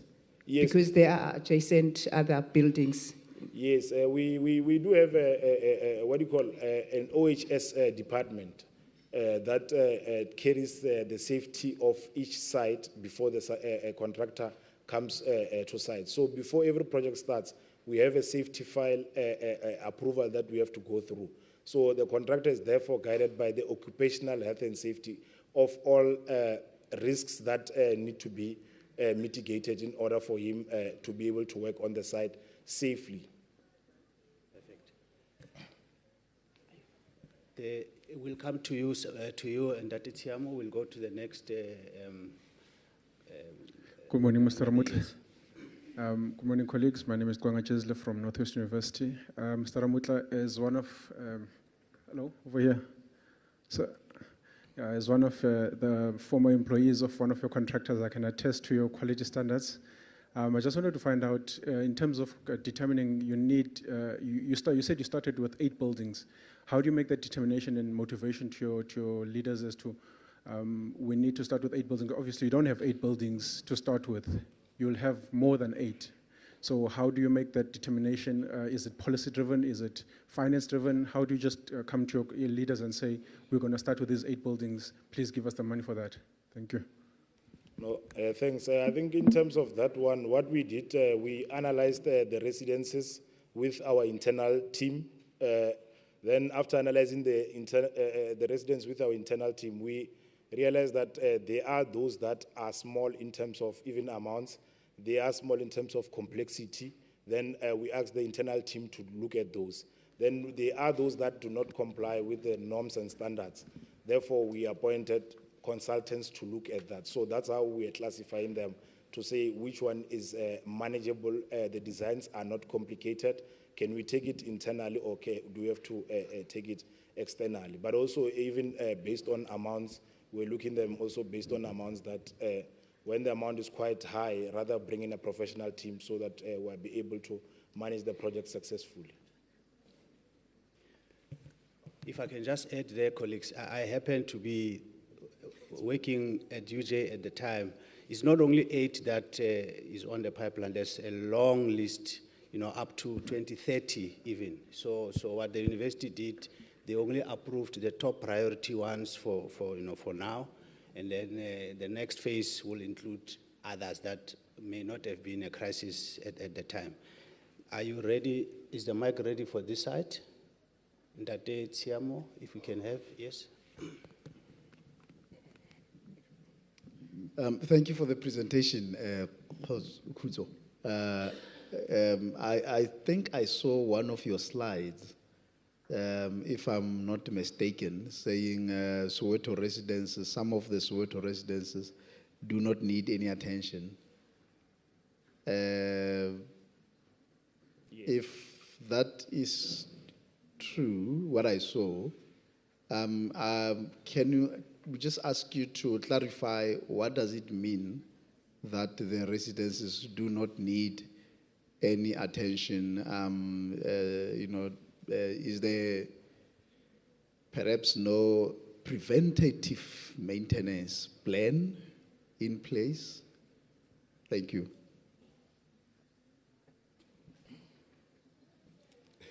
Thanks. In terms of the resident that we won't be completing next year is the Soweto 4th, which was recently built. So its condition it's not in a bad condition because it's recently new. So we do have a maintenance team at Soweto campus that looks after the building quite well. So in terms of the maintenance plans at UJ, I think we are very progressive here.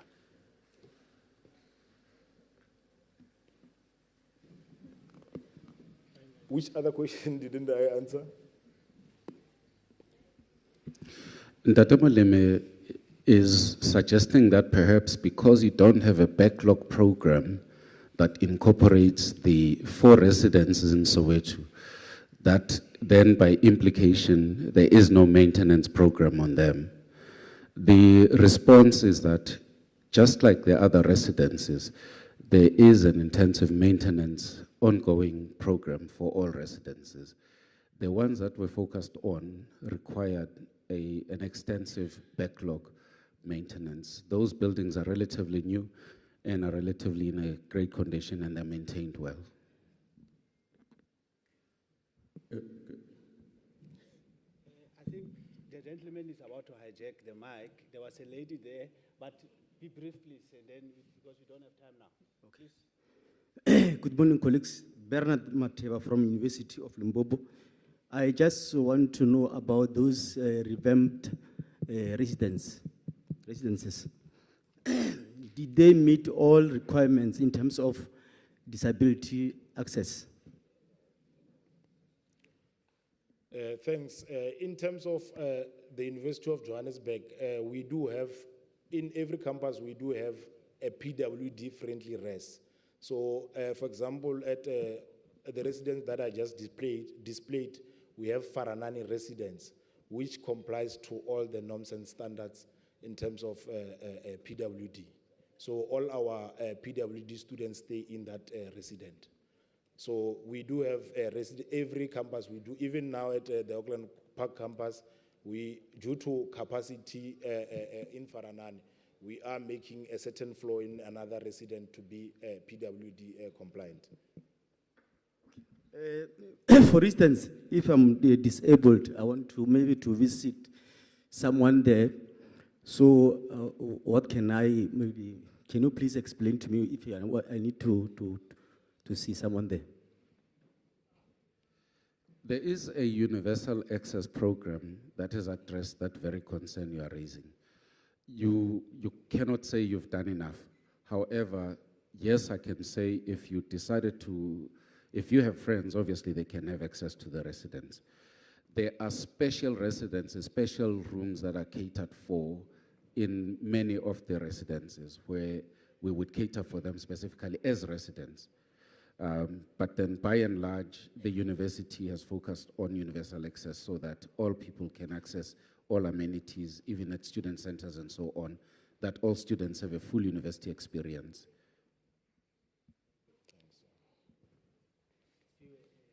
Thanks. Can we have that last hand there, please? Spiwe, pardon us, please, my brother. Thanks. Yeah, thank you very much, Mr. Facilitator, Ingahlazo, West Coast College.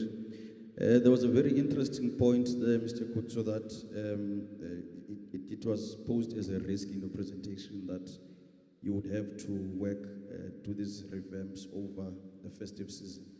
I don't know all the risks that come with that, but I think it's very important to highlight to us how you jumped through that hurdle, because we also have ambition to work through the festive season to minimize the disturbance in academic activity and in the revenue that we get through residences. So I think you just need to highlight for us, firstly, how you got through that hurdle. And then number two, I saw this is it's a renewal of residences, but in your slides, I did not see any mention of how the renewal of the residences has spoken to sustainability, the green environment, solar panels, that sort of green buildings that we try to achieve, and the future of campuses wherein we'll have blended learning and those sort of things. So if you can just highlight for me on those two parts. Thank you very much. Thanks. I think in terms of sustainability, in the resident program, we haven't implemented much, but as a university as a whole, in terms of sustainability, there are several other projects that a lot of projects that we've implemented, like your solar panels, grey water systems. So there are a lot of systems that we're doing. One resident, which is not a part of this phase, we've already started our grey water system in order to ensure sustainability. So we are looking into that. And then in terms of the risks the risks that we face during the festive season, I think in the presentation I mentioned the challenges that we normally face and how we manage to actually overcome them. But in terms of, for example, material, I gave that we were proactive in engaging with CTM of the chosen tile that produce a lot, and we did it as a prime cost so that the contractors are actually can order from CTM where we have prescribed that tile from. And then in terms of also around December break, like I said, the project team needs to be very proactive and ensure that there is daily roll calls on site, that colleagues are arriving on site, there's no sleeping on site, things like that. But also in terms of cash flow, we really need to ensure that the contractors that are appointed have the necessary cash flow to drive you out of that festive season. Yeah, thanks.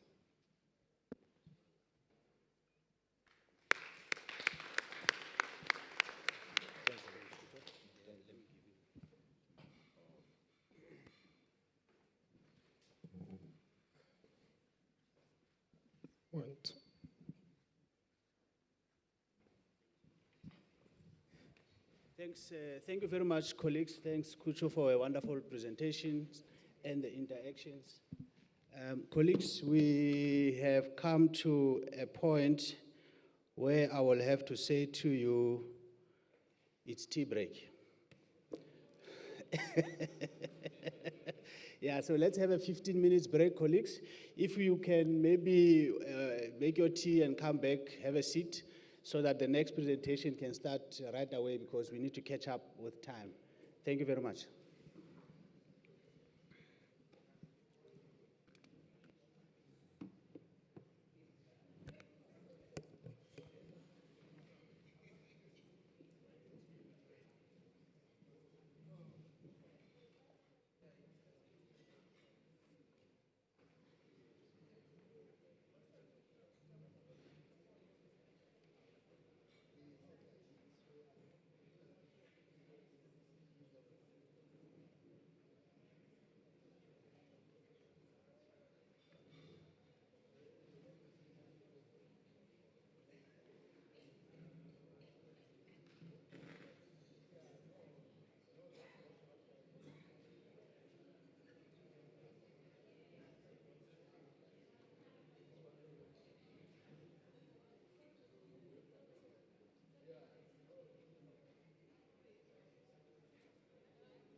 difficult to see.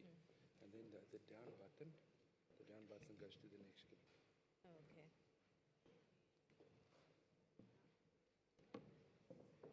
Good morning, colleagues. Is this working? No. Yeah. Good morning, colleagues. My name is Chisebe Nesengani. I am the head of infrastructure maintenance at the University of Venda. I have a background in civil engineering, where I practiced as a civil engineer for a few years. I thereafter diverted into project management, and thereafter joined the University of Venda in the year 2023.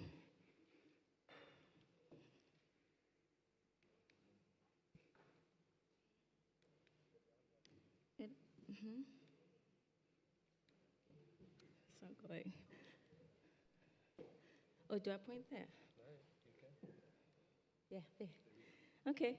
So, again, the purpose of our presentation is because we had the wonderful opportunity of participating in the Odd Summer School program, which was hosted at the University of Manchester in the UK and ran between the 17th and till the 20th of June this year. So how it started is that our respective directors forwarded to their teams communication coming from Hefma. And that communication was, I'm sure which many of us got it, it was a call for expression of interest to join or to attend the Odd Summer School 2024. And the requirement for application to the program was to submit an updated CV and also to submit a letter of motivation.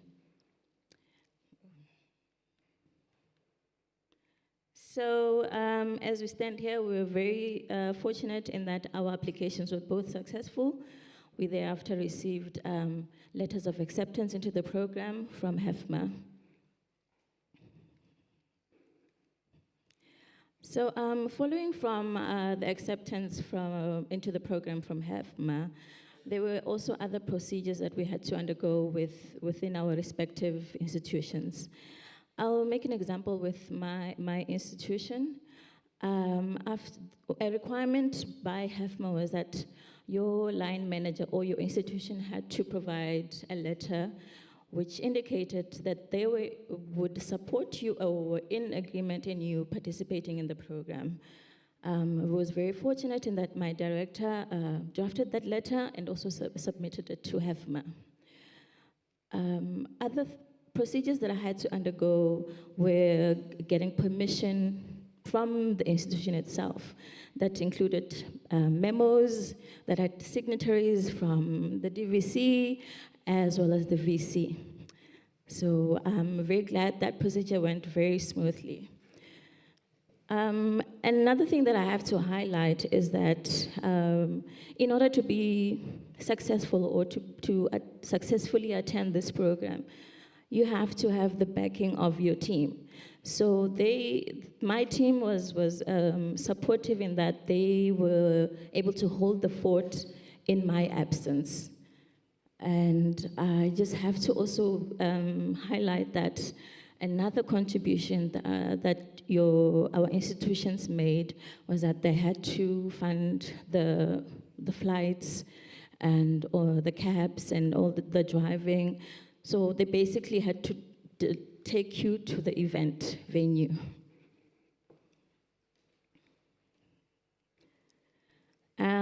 So after everything was approved, we have our memos signed and everything, our own personal preparations. That is passports, both Nosebo and myself, both had our passports in place already, so that's good to go. And then it's like we knew. And then next we did our visa applications, which we conducted at the UK Visas and Immigration Centre in Pretoria. And then ultimately, the fun part, the shopping. We, of course, had to make sure that we had traveled in comfort and made sure that we got climate-appropriate clothing because the summer there is very different to our summer. Okay, so if you are like me and love traveling, the Terminal B gate is an exciting site. So I had to put that up. I was very excited. And another very exciting part of our trip is we had connecting flights to Dubai. So we loved that. And we had the pleasure of being accommodated in a very luxurious hotel, which is just next to the program venue of the University of Manchester. Okay, so I put this slide here, which is just a snippet of the program itself, which spanned over 4 days again. But I just wanted to highlight how intensive this program was. You'll see that the time, it starts at 6:30, yes. So it starts from 6:30, goes all the way until 9:30 in the evening. And most, if not all, of the presentations were well over more than 1 hour durations. Very, very intensive. Okay, I just want to give you some highlights or take-home points that we got from some of the presentations. So our hosting institution, the University of Manchester, underwent major renovations in working towards their 200-year anniversary. And a key point that they highlighted is in the planning phase of this major renovation, they had to come up with what they called urban design and master plan principles. These were guides or framework that they used in the decisions that they took and the direction that they were going. And I can tell you that these principles, they did stick to them, and you can see it. What was delivered from their major renovation was £2 billion of real estate, inclusive of 28 new buildings, 18 major refurbishments, as well as 9 major pieces of public realm. And the reason why I found this very interesting is because they managed to convert their campus into what I would call a village. It makes use of collaboration between the institution and private industry in bringing in facilities that attract not only students, not only academics, but also neighboring communities. There's an ease of flow into and out of the village. They don't really call it a campus, it's more of an estate or a village.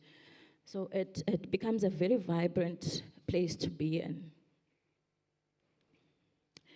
Other take-home points was a focus on environmental sustainability, where we were shown as facility managers on how to manage our facilities in reducing scope 1 and 2 carbon emissions.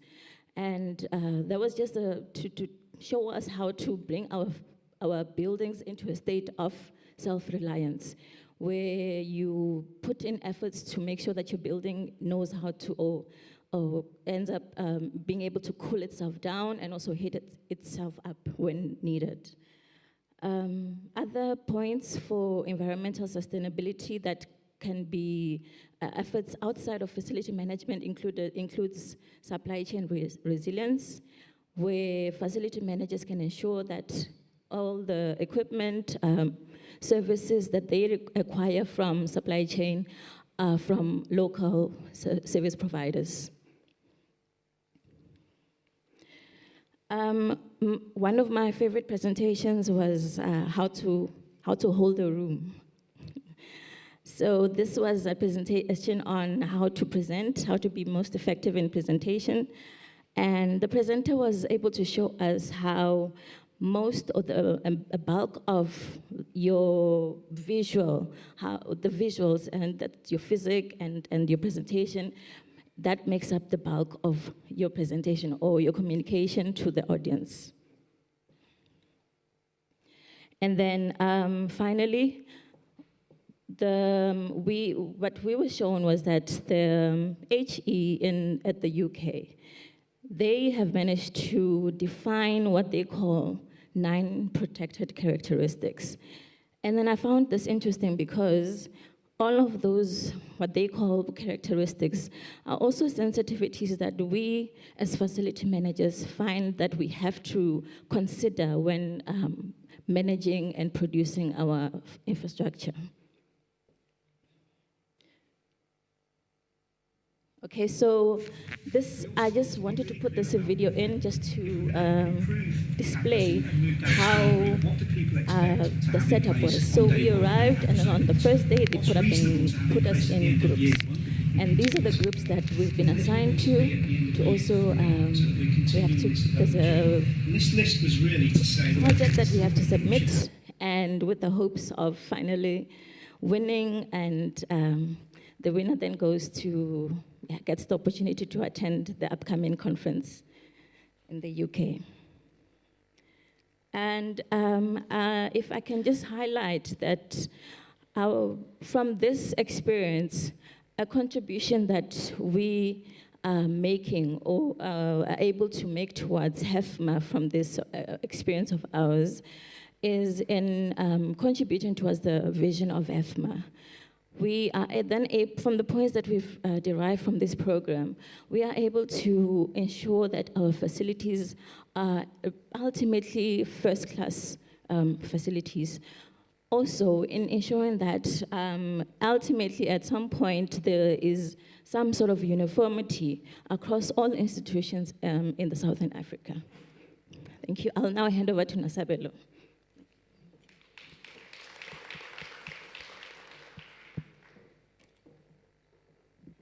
Good morning, colleagues.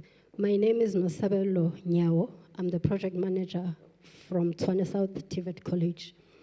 Firstly, I would like to express my heartfelt gratitude and appreciation to Hefma, to the head, the TVET branch, and to Tshwane South TVET College. During the period of preparing for the summer school, I really felt your warm support. You really supported me. Thank you. I'm taking over from where my colleague has left. For me, I will just give you an insight or a picture of how the summer school was conducted. So firstly, let me explain to you that the odd summer school, it's a yearly program. There was 2023, we attended 2024, there's an upcoming.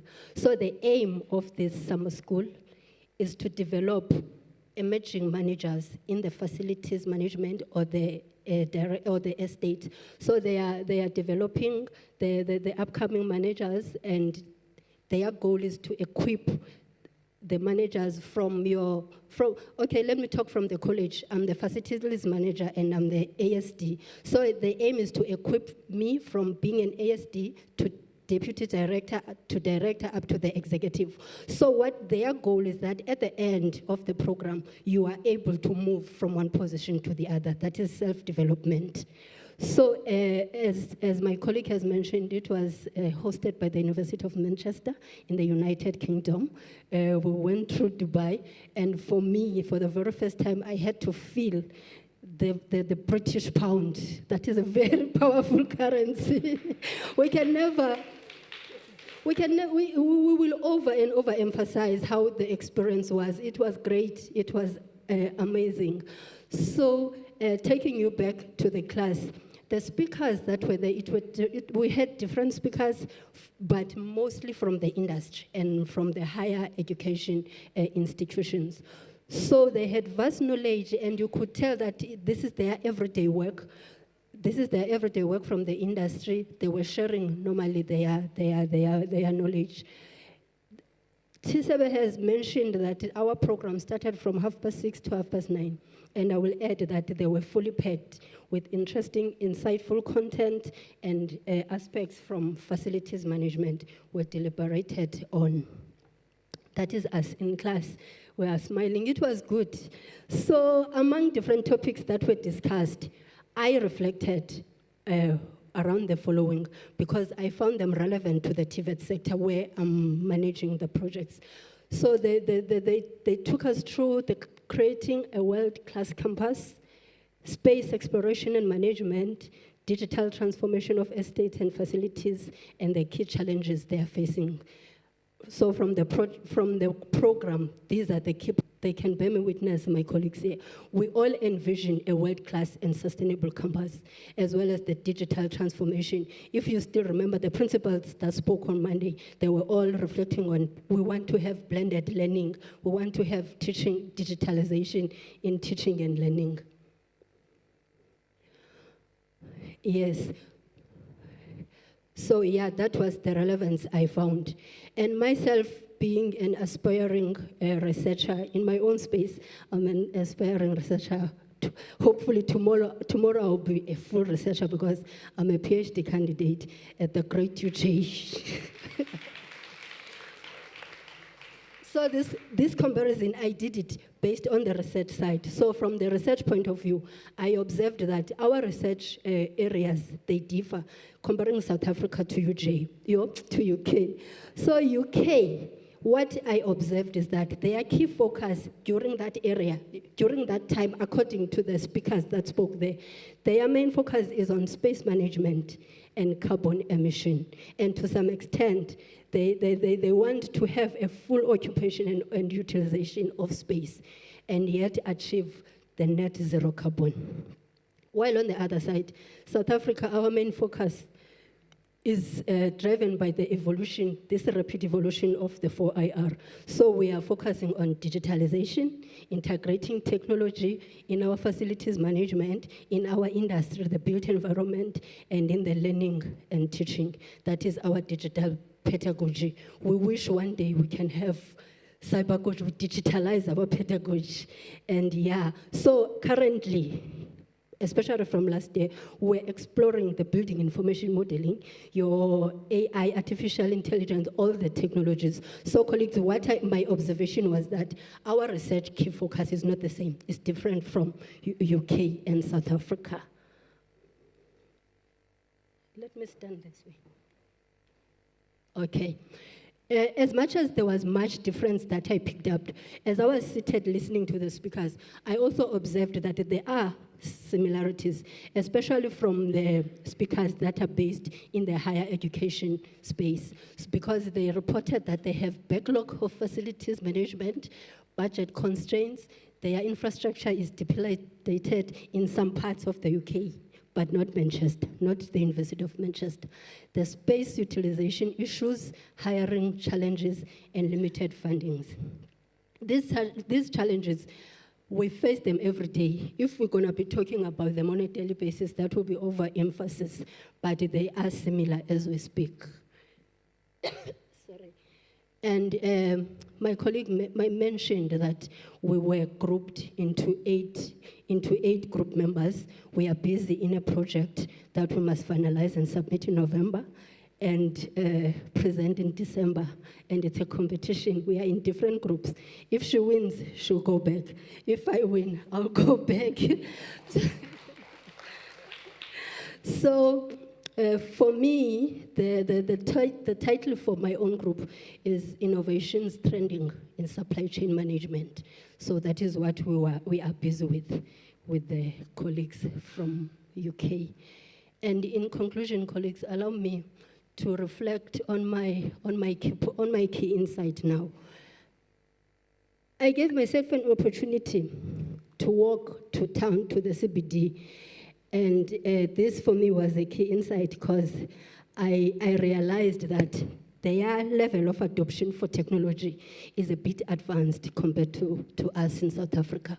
Their technology adoption level is a bit high because I went to one petrol station and I observed there that technology is up and running it's actually self-service.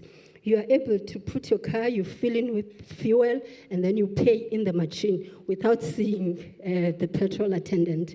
And that for me was up in game. And I went to one of the supermarkets. Even there, I experienced the same. I pick up the stuff that I needed, and then I went to the machine, I paid. I never got to see the teller. So I appreciated the technology, and that was the key insight for me. And having said that around the technology, colleagues, it is imperative to note that in this era of the 4IR, digitalization, even for teaching and learning, TVET colleges, digitalization for teaching and learning is becoming now a necessity. We don't have much choice. It's not an option anymore because we are digitalizing. We are talking blended learning, so we have to adapt. Even in the industry, the built environment team, digitalization is here to stay. Let's adapt, colleagues.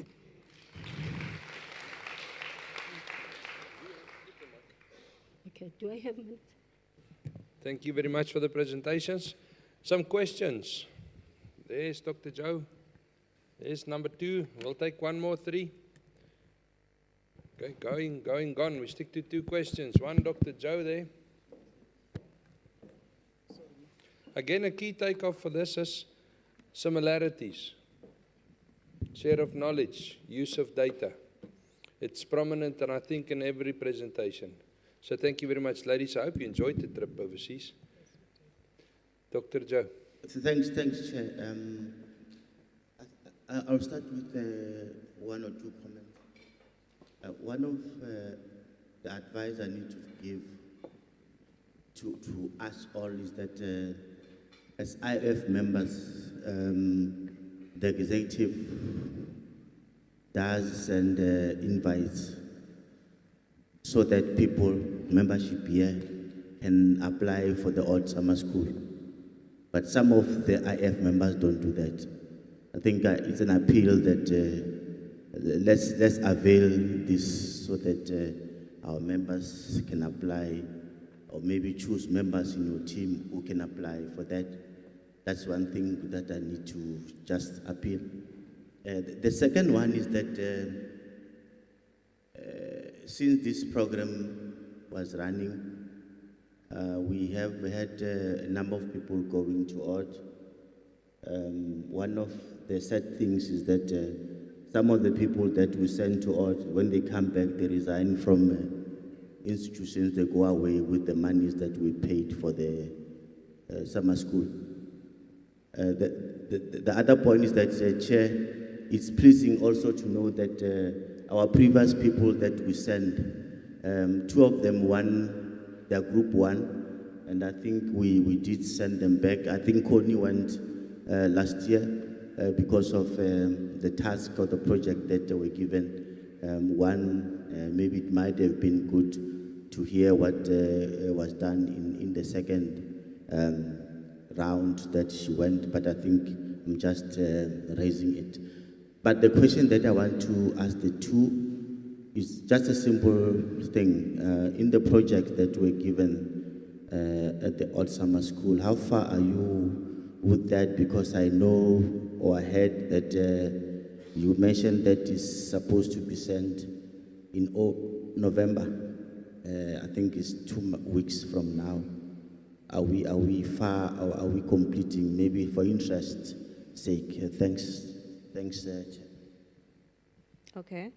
I can speak for my group that yes, we are working towards the submission. We will be ready. It's a very demanding project or program to be part of, with your day job, and then you also have to incorporate and find time to contribute to your project. And again, you're working with team members from very far, another continent. But yes, we are working towards, and we will submit. We are in a competition. Thank you, sir. Yes, from my group as well, we're having meetings every Wednesday. So the progress is good. And the deadline to finalize our project is the 30th of October. So between the 2nd and the 3rd, we are submitting. And then, yes, we are on the right track. Thank you very much. Dr. Joe, sufficient answer? Next question. Lady to the right. Good afternoon, everyone. So my question is based on, after you've gone to this amazing conference that brought a lot of information from an international outlook, do you think it's going to, like, how challenging do you think it's going to be to try and implement some of the things that you've learned there in terms of resources, given that this was in a first world country with a lot of funding opportunities and all of that? And I understand that some of the institutions, I think the institutions that you guys come from are also on a bit of a disadvantaged side in terms of funding. So was there also some sort of teaching on like lobbying and things like that? Also, in terms of change of attitudes when you go back to campus, how receiving were people in your campus in terms of management, in terms of other colleagues? How receiving were they of whatever knowledge that you came back with? Are there plans already that are in place on how to implement some of the trends that you've learned there?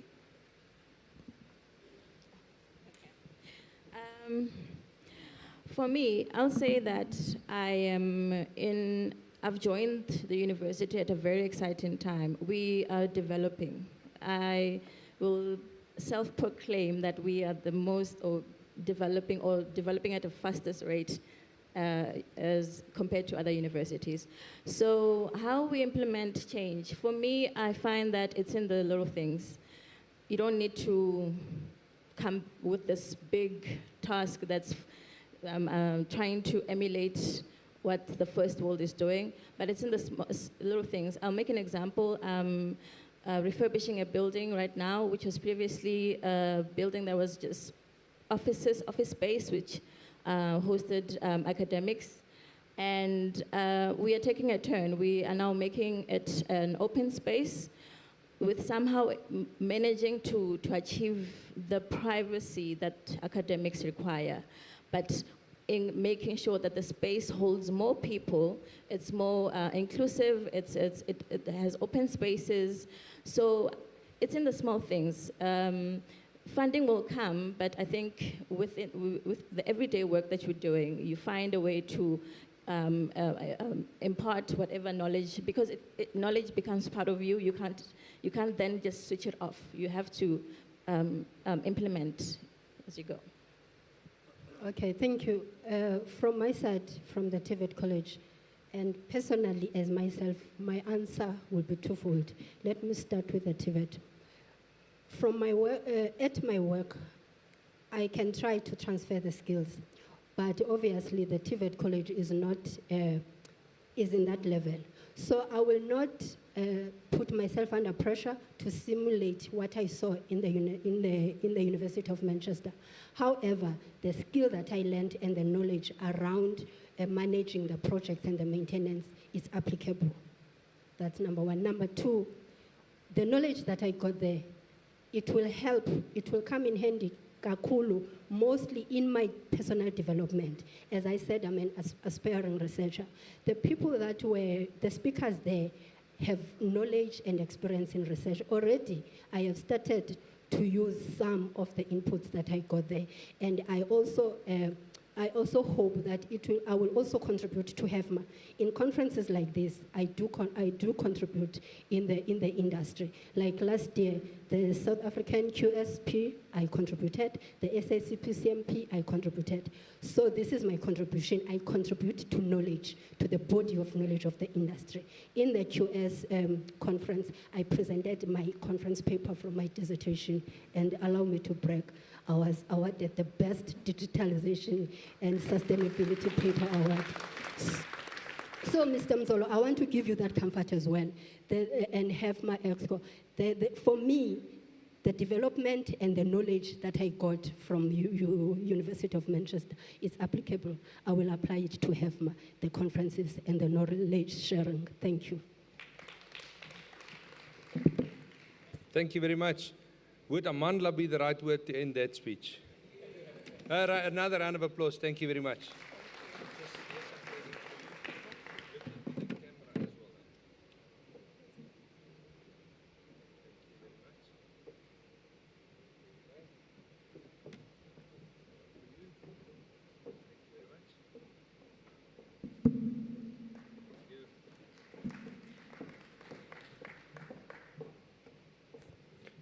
Well, people, we're heading to the end.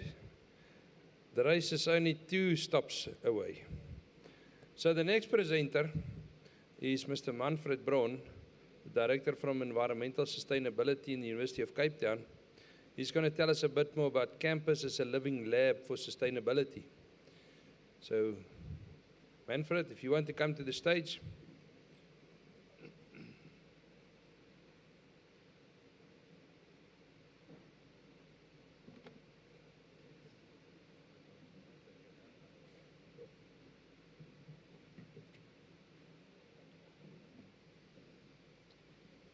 Great, thanks, Hendrik, and good afternoon, everybody. And thank you to Hefma for a great conference and for hosting us so well. Great evening last night in the bush. My throat is a bit croaky after that, so apologies for that. And also just wanted to thank University of Mpumalanga for hosting us so well. Really amazing campus and great to be here. So, as Hendrik said, my name is Manfred. I work at the University of Cape Town. I'm not an academic. I haven't worked for the university for long, only for about 5 years. Before that, I was working in industry as an engineer, but designing green buildings. And I worked for the Green Building Council in South Africa for about 10 years, so I have to disclose that. But my passion is really green buildings and sustainability in many ways. And that started with coming on holiday to this beautiful part of the country, often when I was a teenager, and just growing in love with nature and the environment. And so there's a real passion to protect the environment. And it's great to be here and kind of see what's happening here in this university, what's being developed, and the knowledge that's being taught here. And I think a big part of that is also plans for nature conservation as well. I just wanted to have a look and see how many people maybe are in similar roles or even maybe departments as me, because not many universities have got dedicated sustainability teams. So I know of 1 or 2, but maybe if you can put up your hand if you are dedicated environmental sustainability at your university. I know there's Nelly, and I think that's probably the only other person here that's besides myself. So there's 2 of us in all of these institutions that are dedicated towards environmental sustainability. So that tells you a lot what's missing, and there's a gap that needs to be filled. All of our universities need to develop capacity, dedicated capacity to drive environmental sustainability in our property portfolios, in our university as a whole. Otherwise, it's hard, and just do it as part of your job as a facilities manager or property manager or estate manager. It's really difficult to do all of that at the same time. The University of Cape Town, I've been there 5 years. They created the post in 2019. They haven't yet added, I've been asking for 5 years for additional team members. They haven't added. So at the moment, it's 3 of us, me, myself, and I. So I'm having a lot of fun with myself, but it's a key part of working with colleagues is trying to integrate the strategy and allowing them to assist.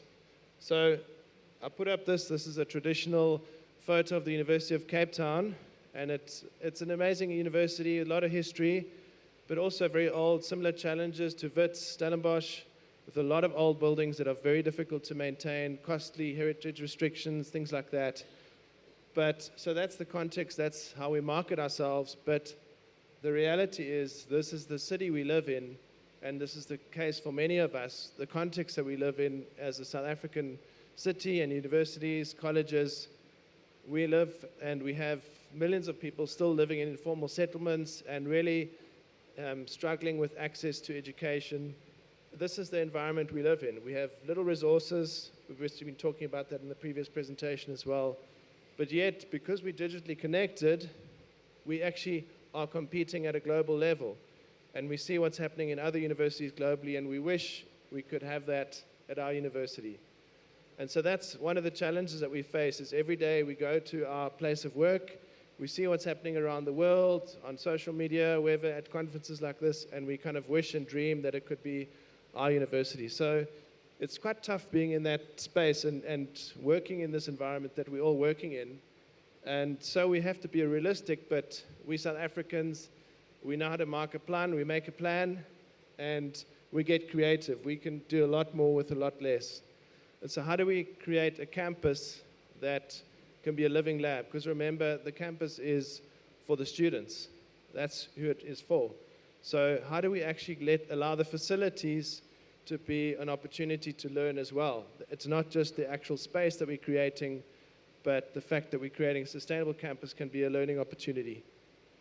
So I'm just going to touch on what that actually means, have some examples, talk about green buildings specifically, and talk about engagement and leadership. So just for a little bit of context, UCT's kind of context in this space, kind of where it originates in many senses, this idea of campus as a living lab. The first thing I did when I joined in 2019 was say, what is the strategy for the university? And so we developed a strategy, me, myself, and I, the three of us, and you're welcome to download it there, but I just want to touch on the element that's kind of quite key to the physical campus, because my role cuts across research and teaching and governance and engagement as well. So it's quite broad, but this is really just focusing on the campus element. So our goal is by 2050 to be a net zero carbon/energy, water and waste to landfill campus. And it's easy to make those kind of sort of commitments. The hard thing is actually getting there. And we have to basically kind of see reductions of between 2% and 5% every year in those different elements. And for some of them, we're definitely not achieving it. For some of them, we are. But it's incredibly difficult, as you know, with old institutions, to move this massive giant tanker and change direction. So it's really hard once you have your infrastructure set to change what you have. So those universities that are building still new buildings, try and get it right now and change the way that you're going to build those buildings now, because those buildings should be standing for about 100 years. So you don't want to build them wrong now. So take the opportunity and do that now rather than thinking about it 10 years' time. Oh, we've got some buildings that we maybe should have done differently back then. The shades of green is really important, especially for universities like us, Wits, Stellenbosch, others who've got really old buildings. Some of the buildings you can't make the most amazing green buildings. There's heritage restrictions. Sometimes there's other kind of issues. So we have to acknowledge that there's going to be these shades of green on your campus, that one building is going to be dark green, amazing green building. Another one is going to be maybe less green because you have these different issues and constraints. And one of those is also budget. Our finances aren't always that great to afford all of this. Then just quickly also for some context is carbon footprinting. It's a big exercise, all the data collection to try and do the carbon footprint. So luckily the university had some academics who are really pushing this from early on. So we started in 2007, I wasn't even around. Some academics driving this. In 2007 they did the first carbon footprint and they weren't using the international protocol. Then from 2012 we started using the international protocol for greenhouse gas emissions. And that's really the kind of gold standard for reporting on carbon footprinting. So if you need guidance, it's free, the standard on their website, Global Greenhouse Gas Protocol. But you're definitely going to need help. So find yourself people in industry that do this kind of work to help you with the carbon footprint. But you typically have to do a lot of the data collection yourself. There's a lot of work that goes into data collection. I do it myself. Again, me, myself, and I. And it typically takes about 6 months to collect all of that data from the different departments in the university. That's not zero, so don't be fooled by this graph. It's not as if we're getting that close to zero. So the graph starts at 40,000 there, but it's just to give you an indication of how things have changed. And obviously COVID for everyone was this big dip in emissions. A lot of this is obviously electricity related for us. But we've managed to see from our baseline of 2019, just pre-COVID, about a 20% reduction, which is about average for 5% per annum. And a lot of this isn't always just our doing. Like COVID, obviously there was a lockdown, but even just Eskom's emissions factor, when that changes, then this changes. So there's a lot of issues that are out of our control that impacts this. So it's not necessarily all just that we've done a good job. This is quite interesting as well. We talked about this earlier in the week.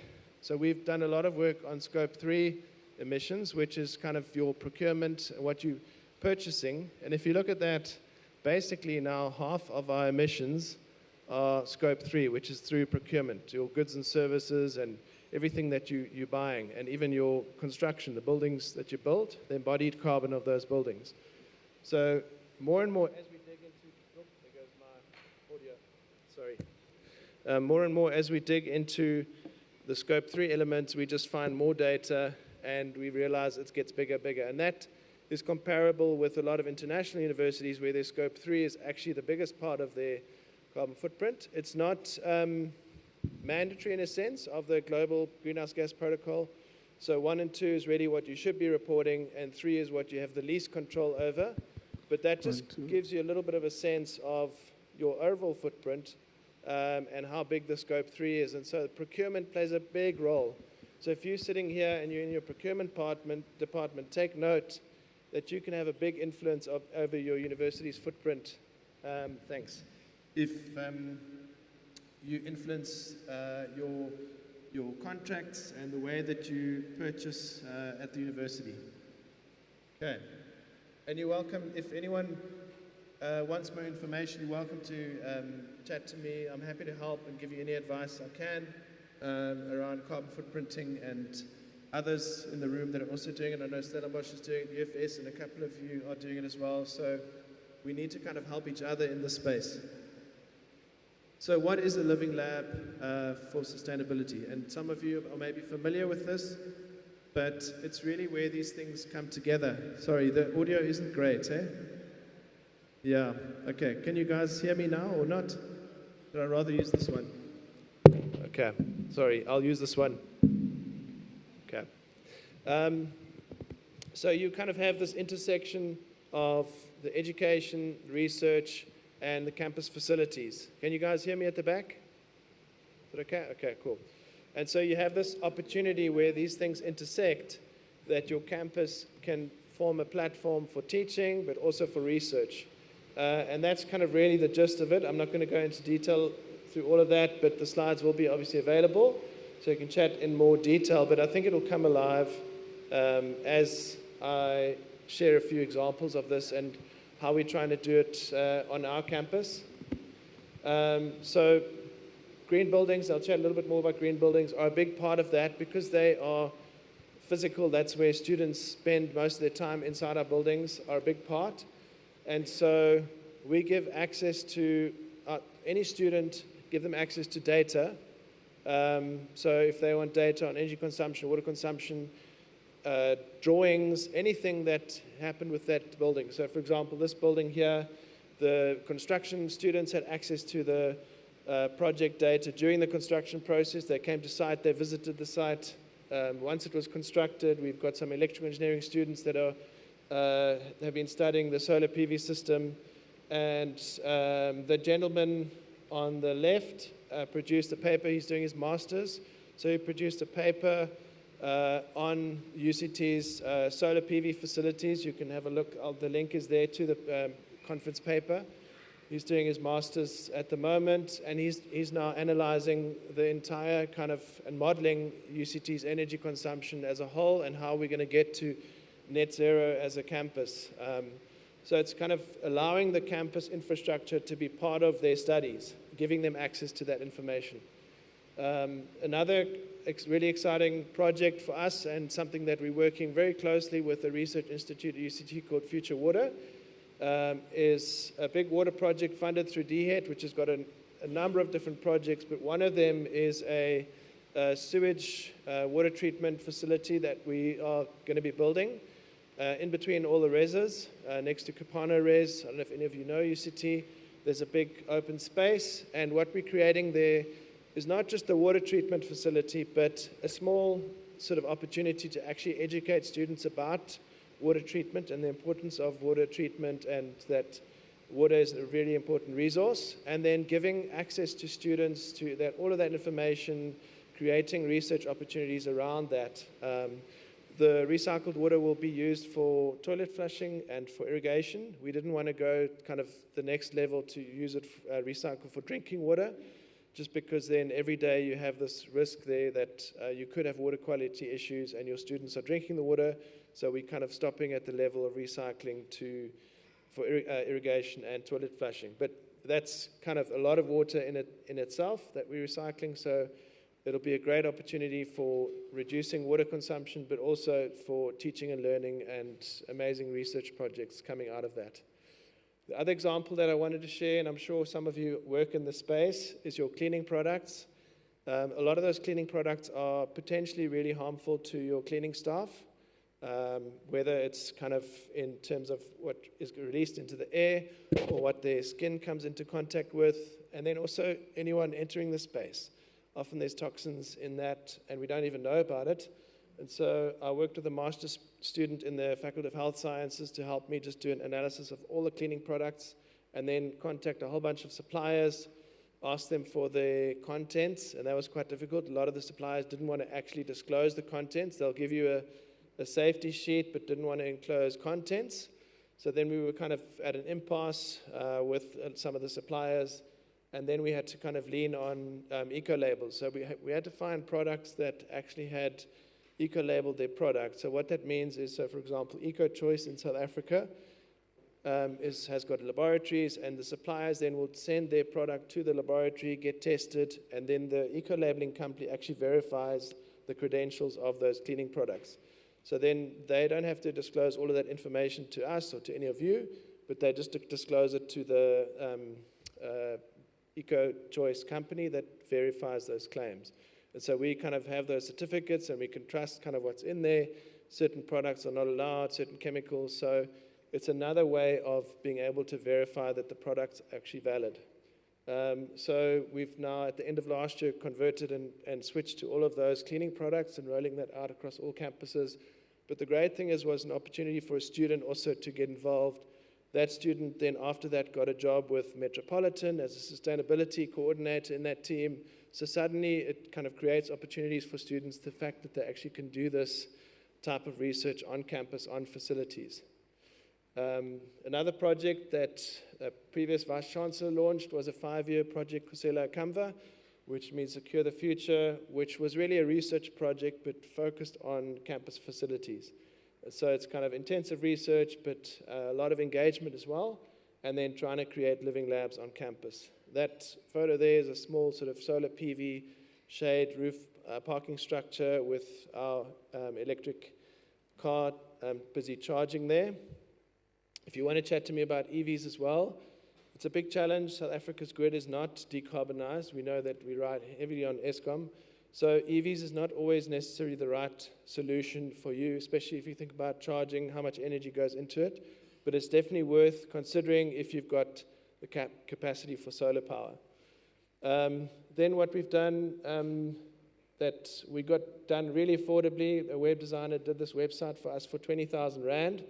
I don't think that's even 1,000 British pounds. So they did this website for us where now we're basically plotting any of our sustainability initiatives, sort of campuses, living lab kind of elements on there, and then you can kind of click on those, and then it'll also link to research papers that are maybe there. So this is an urban heat island project on campus with different sensors on campus that the Future Water team have installed.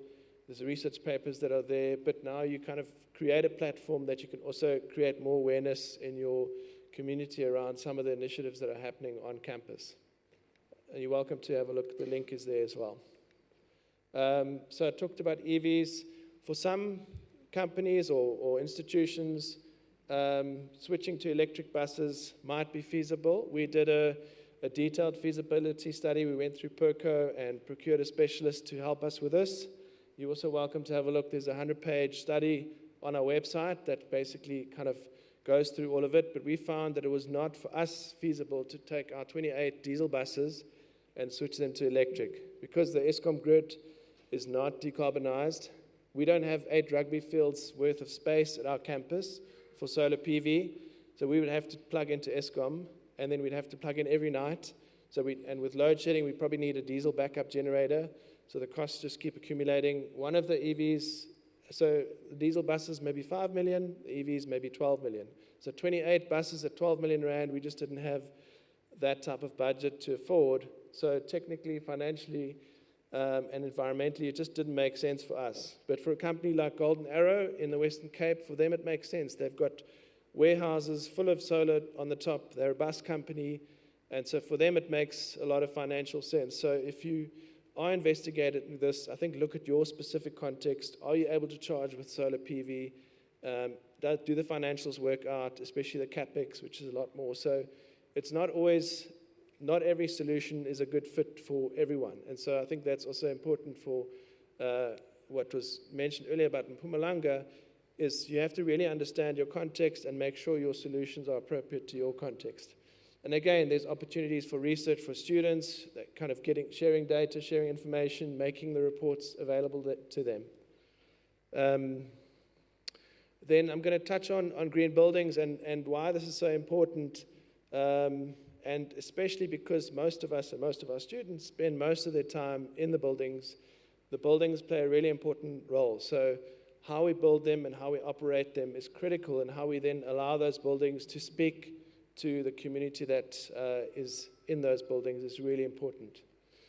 So you guys will know this, but this is kind of the cycle of buildings and why they are so resource hungry, why they have a big negative impact on the environment, is you firstly look at all the extraction that has to happen, all those resources that have to go to creating the materials that go into the building. Then you have your construction process. Then you have the in-use, the occupation of the building itself.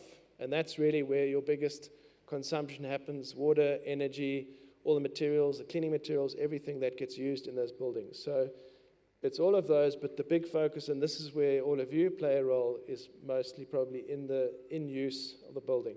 So that is really a critical element, but one has to really think of that whole chain. And then some of our buildings maybe have to be disposed of, or they get to end of life, where you really need to either demolish them or a major refurbishment.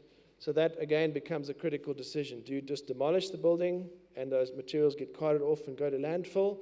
Or are you able to refurbish, reuse? So that is a really critical part of that cycle as well, is that end of life of those buildings. You've got to think about all the materials that go into the building. I just put these two graphs up. One is for iron ore and one is for lithium. There's not an endless supply of lithium if we just think about all the batteries that are being bought and manufactured, and the big drive for electrification. Where are all these minerals coming from? And at some point, they're going to run out. And so we can't kind of treat this as if it's kind of an endless supply of resources, and we have to think in a much more circular way. How can we start reusing materials, and how can we actually use less of these resources? And then also there's some ethical questions around some of these issues. How are they actually mined? What is the quality of life for the people that are mining these resources that you have to ask as well? And those are sometimes difficult questions. We might not always have all the information, but those are questions that we should be asking as well when we think about our buildings and where all this material comes from. So this is a figure that you might be familiar with, and for us it's worse. This is a kind of a global average that buildings are responsible for about 30% of greenhouse gas emissions globally. In the city of Cape Town, it's more like 60%. And for our campus footprint, yes, there's scope 3, but really scope 2, which is mostly electricity consumption, that is the bulk of our emissions. And it'll be very similar for most of you because of that reliance on Eskom coal power.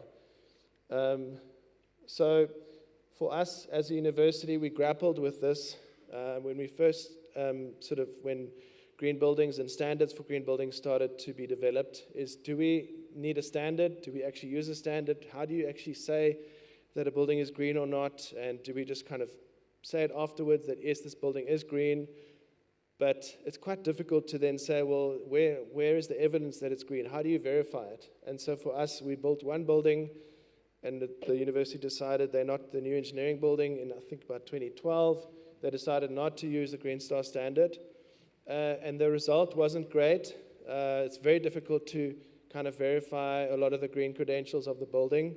Unfortunately, also, we had a contractor who went insolvent during that construction, so it had a lot of other issues as well. But a lot of the green building, sort of the real genuine green building elements were there sort of maybe in sort of image with shading, but the shading wasn't actually correctly designed because they didn't do computer modeling to test the shading whether it was actually correct. So we've got a big engineering building with all these shading devices, but they are orientated incorrectly.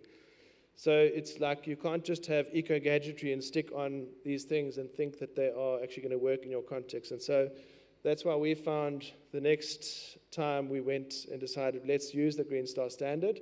And for us, it really adds a lot of value. One thing, just comparing voluntary standards, because it is voluntary. So government has a regulation, SANS 10400XA, which you're probably familiar if you are working in that space of building new buildings. That was first developed in 2011, which is about 50 or 60 years behind sort of European trends in energy efficiency. And in 2021, that was updated. So if you only follow that as a minimum for your projects, you're really going to be lagging. Remember what I said about in 10 years' time or 20 years' time, those assets are still standing there. So if you're designing just to XA, you're really not doing enough, and there's going to be pressure for 2030. The National Development Plan wants that all new buildings are net zero carbon. How are you going to jump that quickly by 2030 to have your buildings net zero carbon if you're not progressively working on that at the moment? And so that's a big challenge that we're grappling with as well. And so these voluntary standards have come out that you can test out. So you can actually try and design your building as a net zero carbon building. And there's already, since 2018, been buildings in South Africa that actually achieved this. Not our building. This is a building in Johannesburg. That was the first building, Ligaro. There's Baldwin developers, the owners. They're doing big residential developments. Ligaro is their commercial development arm. So they built this net zero carbon building in Johannesburg, which is their office building. And so we should really be, as universities, testing this on some of our buildings, saying the next building we build, we want this to be a net zero carbon. We want it to be a net zero water, because water is also a very, really critical issue. So I want to challenge all of us to say, can we maybe look at that for one of our projects, and we can learn from that, and then we can share those learnings. Then there's always sort of this question around, well, does Green Star certification cost more? For us, we've kind of really been testing this and again sharing the data, making it available to students, but also to the South African Association of QSs, who published this report with the Green Building Council. The latest one, I think, is 2021 or 22. And so it calculates what the green premium is. So how much extra are you paying on your project to achieve a Green Star rating? And the percentages, I don't know if you can read them. The average is 3.63 extra. So if your project is 100 million rand, because you're targeting Green Star, you're paying 3.6 million rand extra. So our average for our projects is sitting kind of between 1.25 and 2.25. And the latest was the D School, which is a 6-star building, only 2.25% extra. And the amazing thing is we've got the evidence to prove it. And literally we're paying that off, that extra 2 million rand we spent on the D School in about 3 or 4 years. It's paid off, and after that there's savings, and we've got verification of the business case and the documentation. So for us, there's a major benefit that we've seen, and a big part of that is actually the documentation, because a lot of projects we found the documentation of the professional team is so poor, but because the documentation is independently audited, it's like having PwC or somebody auditing you. You have this independently audited, and we have that documentation. I'm just checking time. Do you want me to wrap up? Cool, no problem. So it's a big drive for us, green buildings, and we kind of, if you're interested, you can have a look at the green building policy that we put in place last year, kind of as an updated policy with more detail. You're welcome to check that out. And that's really trying to drive whenever we get big donors to fund projects, or if we're lucky enough and have funding ourselves or able to get some funding through DHET, then it'll be subject to this policy, which then requires Green Star. I just wanted to highlight a few other projects and amazing work happening. So Stellenbosch, in one go, got 18 of their buildings certified, and this is not for new buildings, this is for existing buildings, basically the operations. And if you're in the FM space, this is the standard to follow in terms of trying to do as many buildings at once, but also using that Green Star standard for facilities management. And so, I mean, to have heritage buildings certified as Green Star is really an amazing achievement. So chat to Nelly and her colleagues, John, Nadim, about this. I think it's really amazing and fantastic work. This is one of the other buildings that Stellenbosch built recently. Amazing facility, a biomedical research facility in Tygerberg on their health sciences campus. And to kind of build a green building and get it certified for this type of facility is incredibly difficult, with sort of really kind of intensive laboratory work, sort of with viruses and all of that kind of happening in the space. To get a Green Star rating for that is incredible. And then the other one that has achieved a Green Star rating is the Nelson Mandela School University for their business school, which was actually the first university to achieve it, which is also fantastic. But we really want to see some more from them as well, hey? But well done. So I wanted to just quickly finish on engagement, because remember what I said about these buildings, these spaces. You can't just create them and then leave them and assume that people will understand what's happening. You have to create mechanisms for people to engage with what you've created. So we've really tried to push this on the D School, where we've created all these little kind of plaques, that triangular plaque. That's all the different green building features with a little QR code. So students can walk around, they can kind of look at that QR code and will go to different initiatives. There's screens up, there's a model of the building, there's all these things that are trying to teach the students about these green buildings and what's there. Then another way that we're doing it that is actually amazingly effective is using art. So we're kind of using our art students to do stuff. So these art students took the waste from campus, and they took all the waste that should be going to recycling that was not in the recycling stream, and put it into this Hessian snake that they created and laid it down on the steps. It was just there for one day. I posted this on LinkedIn. I normally get about, if for a good post, maybe 5,000 views. I got 20,000 views for this post because it was something that was art and interesting and different. So think about how you can use art to change mindsets around sustainability on your campus. Students winning awards, Greenovate is also another way that you could think about getting involved with Greenovate, sustainability focused. Falling Walls is another one. So these are student competitions that you could think about. And I'm going to end there just with some critical questions to all of us. So who in your university is responsible for environmental sustainability? Who's responsible for the strategy? Think about that. And if there's nobody, ask your vice-chancellor, say, we need somebody that's responsible for this. Then, where is your policy? Where is this published? You need to have a policy. You need to have strategies. You need to have standards that you publish somewhere, that you share publicly. We are public institutions. We need to be responsible, and we need to show the public that we are responsible. And then, are you measuring your carbon footprint? Think about that, and let's share and let's work together to do that. And then, how are we verifying our green buildings? Because that's really what is most of our campuses are made of buildings. So how are we verifying those credentials? And then, most importantly, how are we using our campuses as a living lab for students? Because this is ultimately what the buildings are for. So I'm going to end there. Thanks, Hendrik. And if we've got time for questions, we can. But otherwise, I'm happy to chat to you afterwards, or you're welcome to contact me on LinkedIn or wherever. Thanks. Thanks, sir. I'm going to allow time for 2 questions because what you're doing is making the next presenter just a bit shorter. That's fine. So by the show of hands, I got 1 and 2. I'm going to let you go here, too many questions. I'm going to ask the president this one and the secondary there. If you can just share some marks. Just what the get from this that I can see is saving energy. It's like losing weight. We all have tried. So losing weight is not a quick fix. Saving energy is not a quick fix. You can only lose weight by eating the right stuff and exercise. So we need to change our means and we need to change our equipment. It's just a thought from my side. First question, Linda. Yeah, thanks a lot, Hendrik. Manfred, this is a very good presentation. It's actually not a question, it's a comment which is triggered by this very good presentation. Colleagues, I think we need to think about how we assist the TVET sector to make such progress, because I appreciate that the universities, especially the conventional established ones like yours and mine, are making good progress in this regard.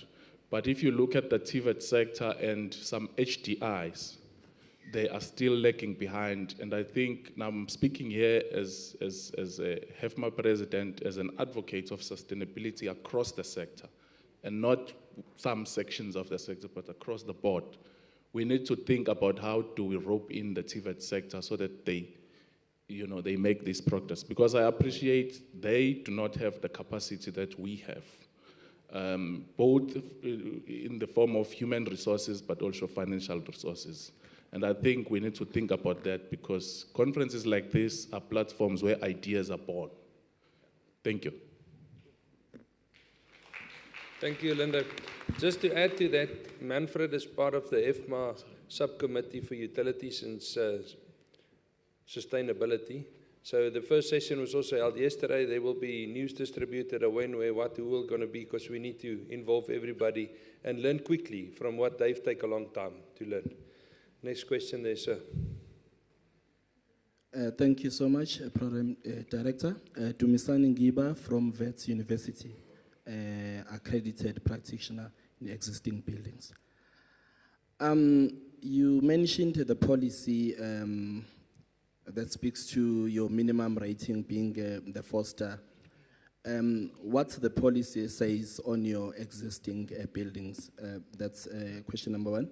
On number 2, what challenges do you come across, if any, on converting your existing buildings to reach your minimum star rating?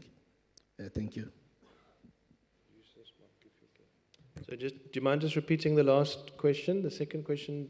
The second question is, what challenges do you experience when working with converting or upgrading your existing buildings to your minimum rating?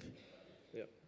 Okay, so the policy we have is only for new buildings or major refurbishments, and that's because we don't have the capacity and the funding to do it for our existing buildings, the certification. If you looked at I presented some of the numbers for new buildings. For us, we only kind of need to pay about between 1 to 2%, even to achieve a 6-star for new buildings, because there's capex going. So like the D school was completely donor funded, 190 million from a donor that said, here's 190 million, we want to fund your building. We didn't have the funding ourselves. And so there is capacity because there's funding, but it's only a small extra bit for the Green Star. For the existing buildings, we sometimes don't even have capacity. We've got a massive backlog of maintenance, There's probably about 300 million that we need to do. And the problem is, if we're not even doing that and then shifting funding to the certification, then we're going to get massive pushback from departments and faculties where they say, well, why don't you first fix the air conditioning unit or whatever before you kind of go for certification? So for us, that's been a big challenge, is trying to just deal with backlog maintenance in the existing building space. And so that's why I haven't pushed that as a policy to put that pressure on the facilities management team, because it's unfair to take money away from them when they're already not getting enough money. And so it's really about resources and understanding what resources are required, because you need somebody who's actually going to do it. You can't expect your facilities manager to do the certification. You need either somebody else or give your facilities manager extra capacity, give them extra time to do the certification. So I'm trying to do that with the D School's facilities manager and test it as an experiment and see if he can cope. But it's a lot of extra pressure. Our facilities managers generally are managing an entire campus, and to put that extra pressure on them, so then now you have to hire a consultant, and the consultant costs money. So these are things that you have to consider and then decide, do you have funding for it or not? But in the existing building space, we find it quite difficult, mainly because of resources, yeah. Thanks. Thank you so much for insightful presentation. Thanks. Okay, there's time for maybe one more question. Like I say, we're just shortening the next one. I've got a hand there right in the back. Yeah, I'm throwing you under the bus. You're not going to get another chance. You've had enough chances. Your airtime's up. Okay, thanks, Program Director. I just want to check, Manfred. Your cost, you said, the premium that you are paying for, meeting your sustainability standards, it ranges between 1.2 and 3% or so. Have you compared that cost with the cost norms of DHET? I did take your point that that project was funded by a donor. But if you were to get funding from DHET, then you'll have to comply with DHET's cost norms. So has that comparison been done, and how did it fare against that? Yeah, that's a good point. So the Avenue Res project was one of our student res projects. That was our first res project that we targeted Green Star on. And I think that was 1.4 or 1.2% premium. The comparison wasn't done because the way that the Association of Quantity Surveyors are doing that comparison, they are comparing with sort of their norm, not the DHET norm. So it's not necessarily a percentage difference between the DHET norm, but then it's quite difficult. I'm not sure if all of you do an exact comparison between the DHET norm. Even internally, I struggle to get clarity from our team is how does that Avenue Res project compare in terms of cost? Because I think UCT invests a little bit extra in some areas. And so how closely are we comparing to the DHET norm? Because sometimes, like for example, bulk infrastructure upgrades, that becomes part of the project, but that's not necessarily accounted for in the DHET norm. And so there's costs that shift into a project that skew the numbers of the project that don't make the DHET norm applicable anymore. So it's quite difficult to compare to that norm because not all the project costs are included. So we're not comparing to DHET, we're kind of comparing to kind of industry norm rather than the DHET norm. Yeah. Milford, is Rodney here, over here. My point of reference is your second slide. Can you hear me now? Yeah. Okay. My point of reference is your second slide of your presentation. Essentially what it means is, which is what I subscribe to, is any sustainable program that exists on exclusion is not sustainable. So ultimately, the rationale behind sustainability is to respond to our challenges of climate change in the main, which the vulnerable gets the most impacted. So what I want to find out from you is, apart from policy alignment and boosting on-campus green initiatives, how is your program, one, responding to the socio-economic problems on campus, but also spilling over into the city of Cape Town? That's number one. Two, but how is also addressing the issues of exclusion in terms of student exclusion because of the fees escalation? So, but also the programs that you run with the students, you kept referring to research a lot. I didn't hear anything of innovation coming out of that process, eventually having some IPs, which now they can start generating income for the university. So if you can elaborate on that. Thank you. Cool. Okay, I've been asked to keep it short. So on the social side, so my focus on environmental sustainability, and the challenge is, as one person, there's a lot already to do, but the university is, and like most other universities, have built a lot of capacity around social sustainability. How do we create a better environment for our staff, through our HR teams, but also then for students and student res life, and a lot of that is focused around social well-being. So my focus is less on social well-being, but what are we doing in terms of the environment? We're focusing a lot on the humans on campus, but we're not focusing on the environment. We're neglecting the environment completely. So that's my focus. My focus isn't on students, but you'll see from the examples that there's students that can actually benefit from the work that we're doing to try and improve the environment.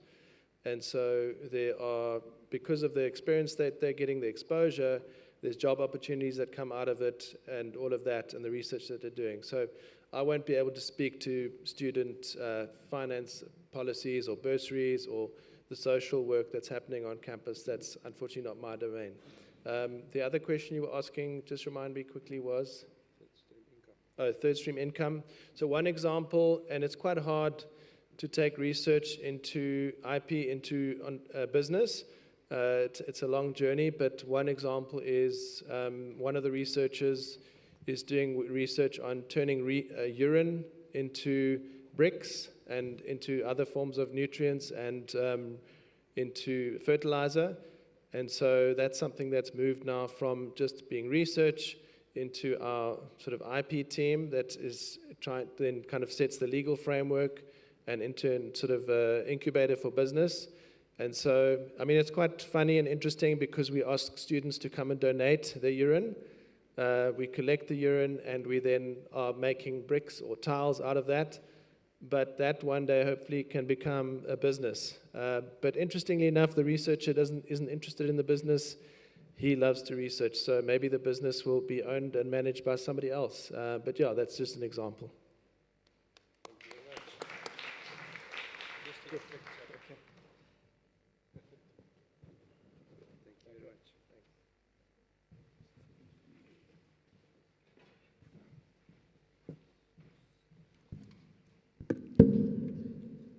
Amazing how sustainability people say they don't want to say a lot. Then when you give them the opportunity, they do have a lot to say. So thank you very much for that. Yeah, you set me 10 minutes back, I can see that. I think this is exactly what we're looking for. We're igniting people. We now are saying this is the idea, so you can come see it. I don't know whether you've noticed there's a lot of links on his presentation. We will share that. Also go into these links and you will immediately get access to information. And I would most likely think it would solve most or even all of your questions. So, yikes, should have said NS for that. So just as the last presenter is now not have a lot of time, I'm going to quickly do my last presentation for the day. And then we're going to be done. President Linda will come do the closing of the conference.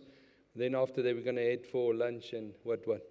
Just can you maybe run me that second presentation? Yeah, the third one for me. So I'm going to start there. Why there? Why do I put a coal power station up there? That's exactly what we want to prevent.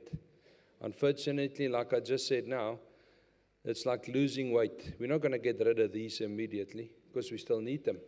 So the drive for Northwest University, I'm the Director for Engineering Compliance. We're overseeing energy management. We're overseeing all electrical, mechanical, the statutory maintenance. So I'm also the GMR 2.1 appointable as the accountable person for electrical, mechanical for the 3 campuses. So if anything goes wrong, it's kind of my head on a block. So it's easy to see where the problem is. So in essence, what we're saying here today is it's not easy. And we know that, and it's expensive, and we have to change our whole mindset. So the Northwest University have adopted a 5-pillar approach. Unfortunately, I couldn't share it because it's going to be too small. There's too much information. So I'm just going to talk to it, and again, we can discuss it afterwards, so you can come and we will share it with it. The first pillar is method verification and reporting. So you cannot start to change anything if you do not know what you're doing. So you need to first measure. Measure what you're consuming, what is the increases, what is the buildings use, what is all this. So that, then it also boils back to the energy performance certificates. You need to know what you're using, where, to start to look where you can save and whatnot. The second big one, which is a bit not in our scope, is change behavior. We need experts for that because people want to do the thing that they did yesterday, they want to do it tomorrow. People are entitled, they come to office expecting water in their tap, they're expecting the lights, the aircon, everything must just be 100% functional. So change behavior is a big thing. It's also a process that you need to strive towards. The third thing is optimize current installations. So if you've now seen what you're doing and you know how much is being consumed where, you can start to optimize things. And what do? We focus on the worst ones. We don't focus on the better ones because we know they're quite intact. We will be happy if they carry on like that. Third thing is new installations. And I think we've seen a lot of that when new buildings are being built. We've seen it on this campus as well. New buildings are built with better technology, better innovation. One thing that I can also take away from the TEFMA experience is facading. Facading is very, very important because you protect your buildings against wind, against weather, against sun, natural light, natural wind. You can also design these things to create additional fresh air into buildings if it's designed proper, because wind tend to go normally in one direction. So we can use things to optimize our buildings. And that's also part of the new installation, and it will be much easier to do it in a new installation, more cost effective, and also you can add it to a bigger budget. It's much easier to add to a building than to add to a maintenance budget. The last thing then, which I'm going to discuss a wee bit more on, is alternative energies. So alternative energies to the likes of solar and wind and what. So let me then continue. So my next picture goes a bit, and it looks a bit better. There shows now rooftops with solar and PV plant. So suddenly it changed the picture from the previous one to see that there's progress. I have to say, unfortunately, Mr. Funder to the right there, we did not use your funding for these projects, but we will come knock on your door in future. Okay, so what's NW Solar all about? I'm not going to read through all of them because it's quite small, like I said, but I'm going to focus towards the picture at the left-hand bottom. That's the solar scope of the world. And as you can see, Australia, not New Zealand as much, Australia, South Africa, the North of Africa is keen. The solar is there. We can utilize it as much as possible. That there to the right is a concept we just now developed as well for researchers, where we put solar panels on PV greenhouses, and it's been used for research in the bottom. The particular one we just finished now is going to be used for cannabis research, so there's plenty of researchers lining up. So in essence, what do? We need to deploy solar plants, we need to increase our availability of our own utilities, we need to reduce the carbon footprint, we need to engage and improve environmental, we need to increase sustainability as an umbrella format. So that's in essence what you can see. How did we tackle that? We've got a couple of projects on Mafeking campus. We've got a 100 kilowatt producing library rooftop system. Why the library? 24 hours. Lights, aircons are running full time. So this 100 kilowatts is being used optimally. And it's less than what the building consumes. Then on Mafeking, we've got a 1,000 kilowatt rooftop, which is in process.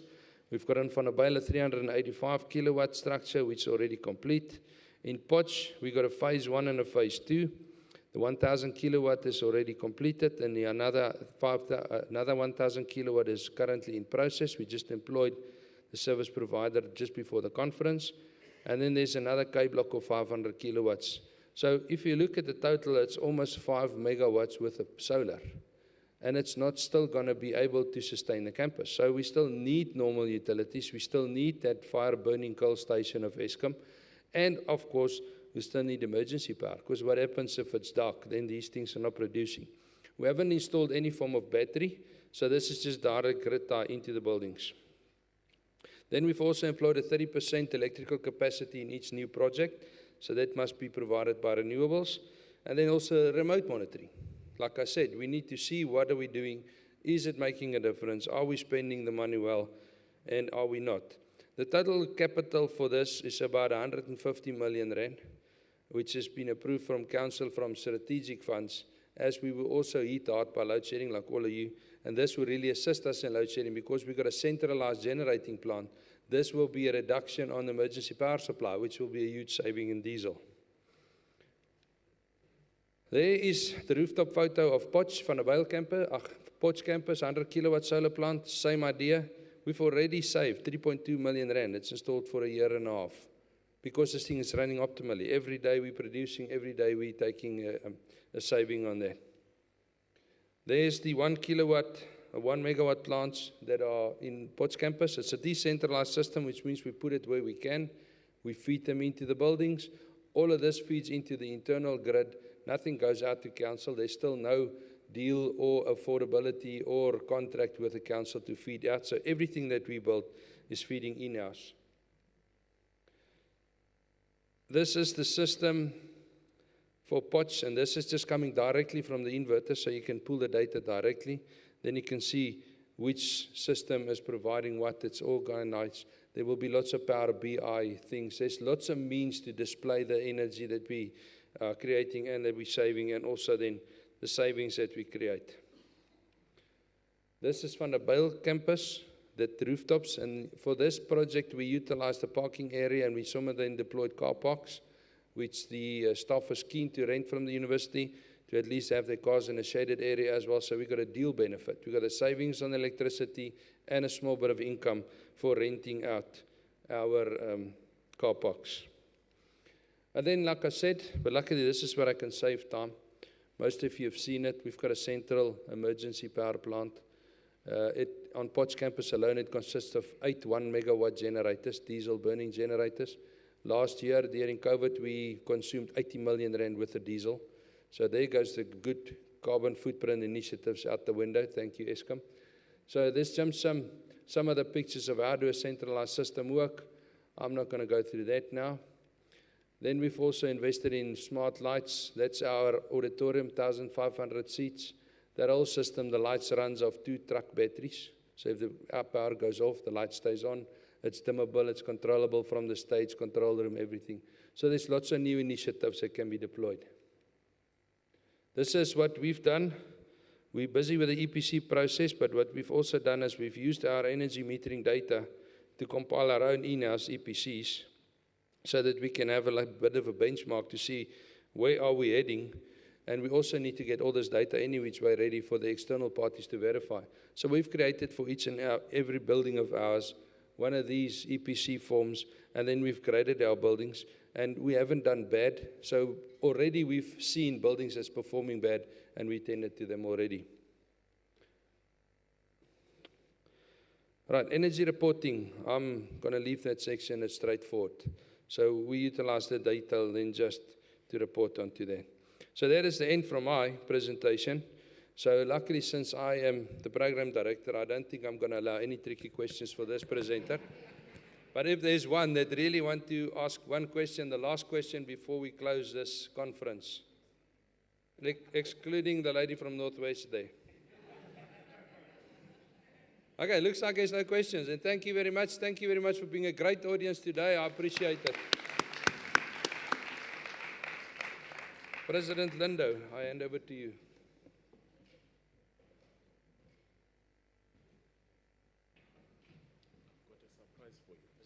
Yes. I hope I can drink it. Where's our cameraman? There's he.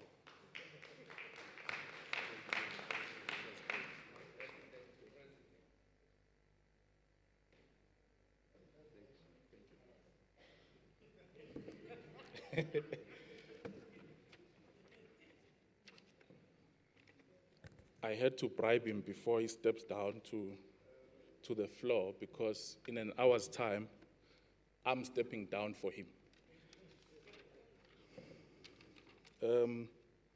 Thank you, President Hendrik, and good afternoon, colleagues. We've come to the end of our formal conference program, and I'll just want to thank you and thank the following categories of people for the successful conference that we've just had.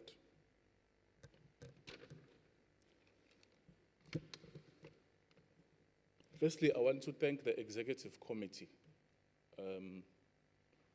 from the incoming president, the immediate past president, the secretary, the treasurer, our director for business partnership and professional affairs, and the director for professional development and training. And also thank the conference organizing committee, which comprised both members of the executive, but also officials from the University of Mpumalanga. I believe Mr. Flame, who was the principal liaison, is here, as was delegated by the Vice Chancellor. We thank you, colleagues, for the good work that you did. I mean, organizing a conference of this magnitude, it's a complex task. And it wasn't easy. There were ups and downs and so on, and at times temperatures would rise and all of that, but we still appreciate that we are colleagues and we need to remain professional and calm. But colleagues, yeah, it all happened because we wanted to deliver a successful conference. And I think if there's anything that we've achieved this year, among other things, is exactly that. This conference was a huge success. And for that, you deserve a round of applause. I want to move on, colleagues, and thank our sponsors. Colleagues, it wouldn't have been possible to have a conference of this magnitude and nature without contribution from our sponsors. So we thank you a great deal, colleagues. We've been displaying them on our screen, and I'm not going to mention them by name, but we are very much thankful for the support that we continue to receive. As we had discussed the other day at the special dinner, we look forward to impactful and meaningful collaborations that will be measured against specific results. And that's what we need in the sector. Otherwise, we keep on talking like this, from one conference to another, and we'll end up getting tired of each other without having achieved anything. But thank you very much, colleagues. And then I'll move on and thank our speakers. Great presentations here in this conference, President. Very good presentations, well thought, triggering engagement and the level of engagement that we've seen here. And it was exciting and interesting. So we are thankful to our speakers as well. Special thanks, colleagues, to the vice chancellors, the principals, and the chief operations officers that were here. You can really appreciate that our environment, which is facilities management, is getting serious attention from our highest ranking officials in our institutions. And that is why you saw those high-level dignitaries attending our conference and participating meaningfully. So we are thankful to that. Dr. Manyaga, please extend our regards to Chief Operations at Dr. Ralepata, and Maureen, if you can extend the same to both Prof. Crouch, the principal, and Mr. Kanguwe, the COO, and colleagues from TVET colleges, the principals that were here. We appreciate their presence a great deal. And I'll move on then, colleagues, and thank the very important people yourselves. The only reason why we are here today is because of you. Otherwise, there was no reason for us to gather here. And you are the most important people in this conference. And I think I already said it in one day that the level of engagement and discipline that you displayed in this conference, even now, it's a full house.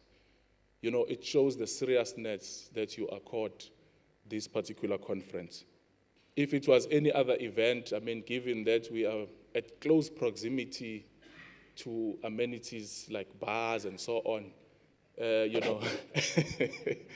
and other amenities, we would be now talking to chairs. But because of the level of discipline and respect that you colleagues have, I think you deserve another round of applause. We thank you.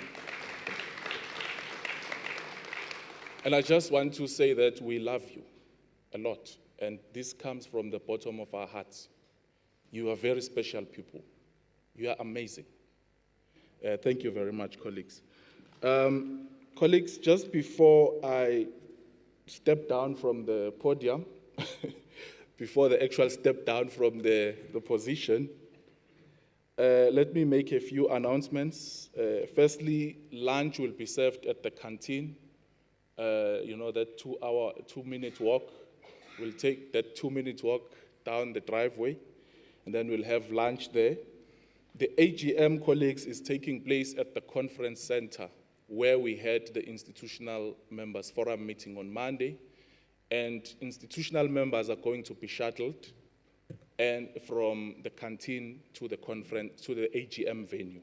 So can you please, once you've had lunch, remain outside the canteen, those who are institutional members, so that we can be shuttled to the venue. And we have extended our invitation, of course, to our international partners here in Co to attend that particular meeting. We will then meet again, colleagues, at a more relaxed program later on, which will be the gala dinner, which is taking place at this very venue. It's not taking place at the conference center, but it will be taking place here. So we will see you, colleagues, where the stage would really not be for us now as the executive, but it will be for yours to get down and show us your moves and so on. Thank you very much. Enjoy, colleagues. Those that are going to be traveling, travel safely until we meet again. But we look forward to meeting you at Gala. Thank you.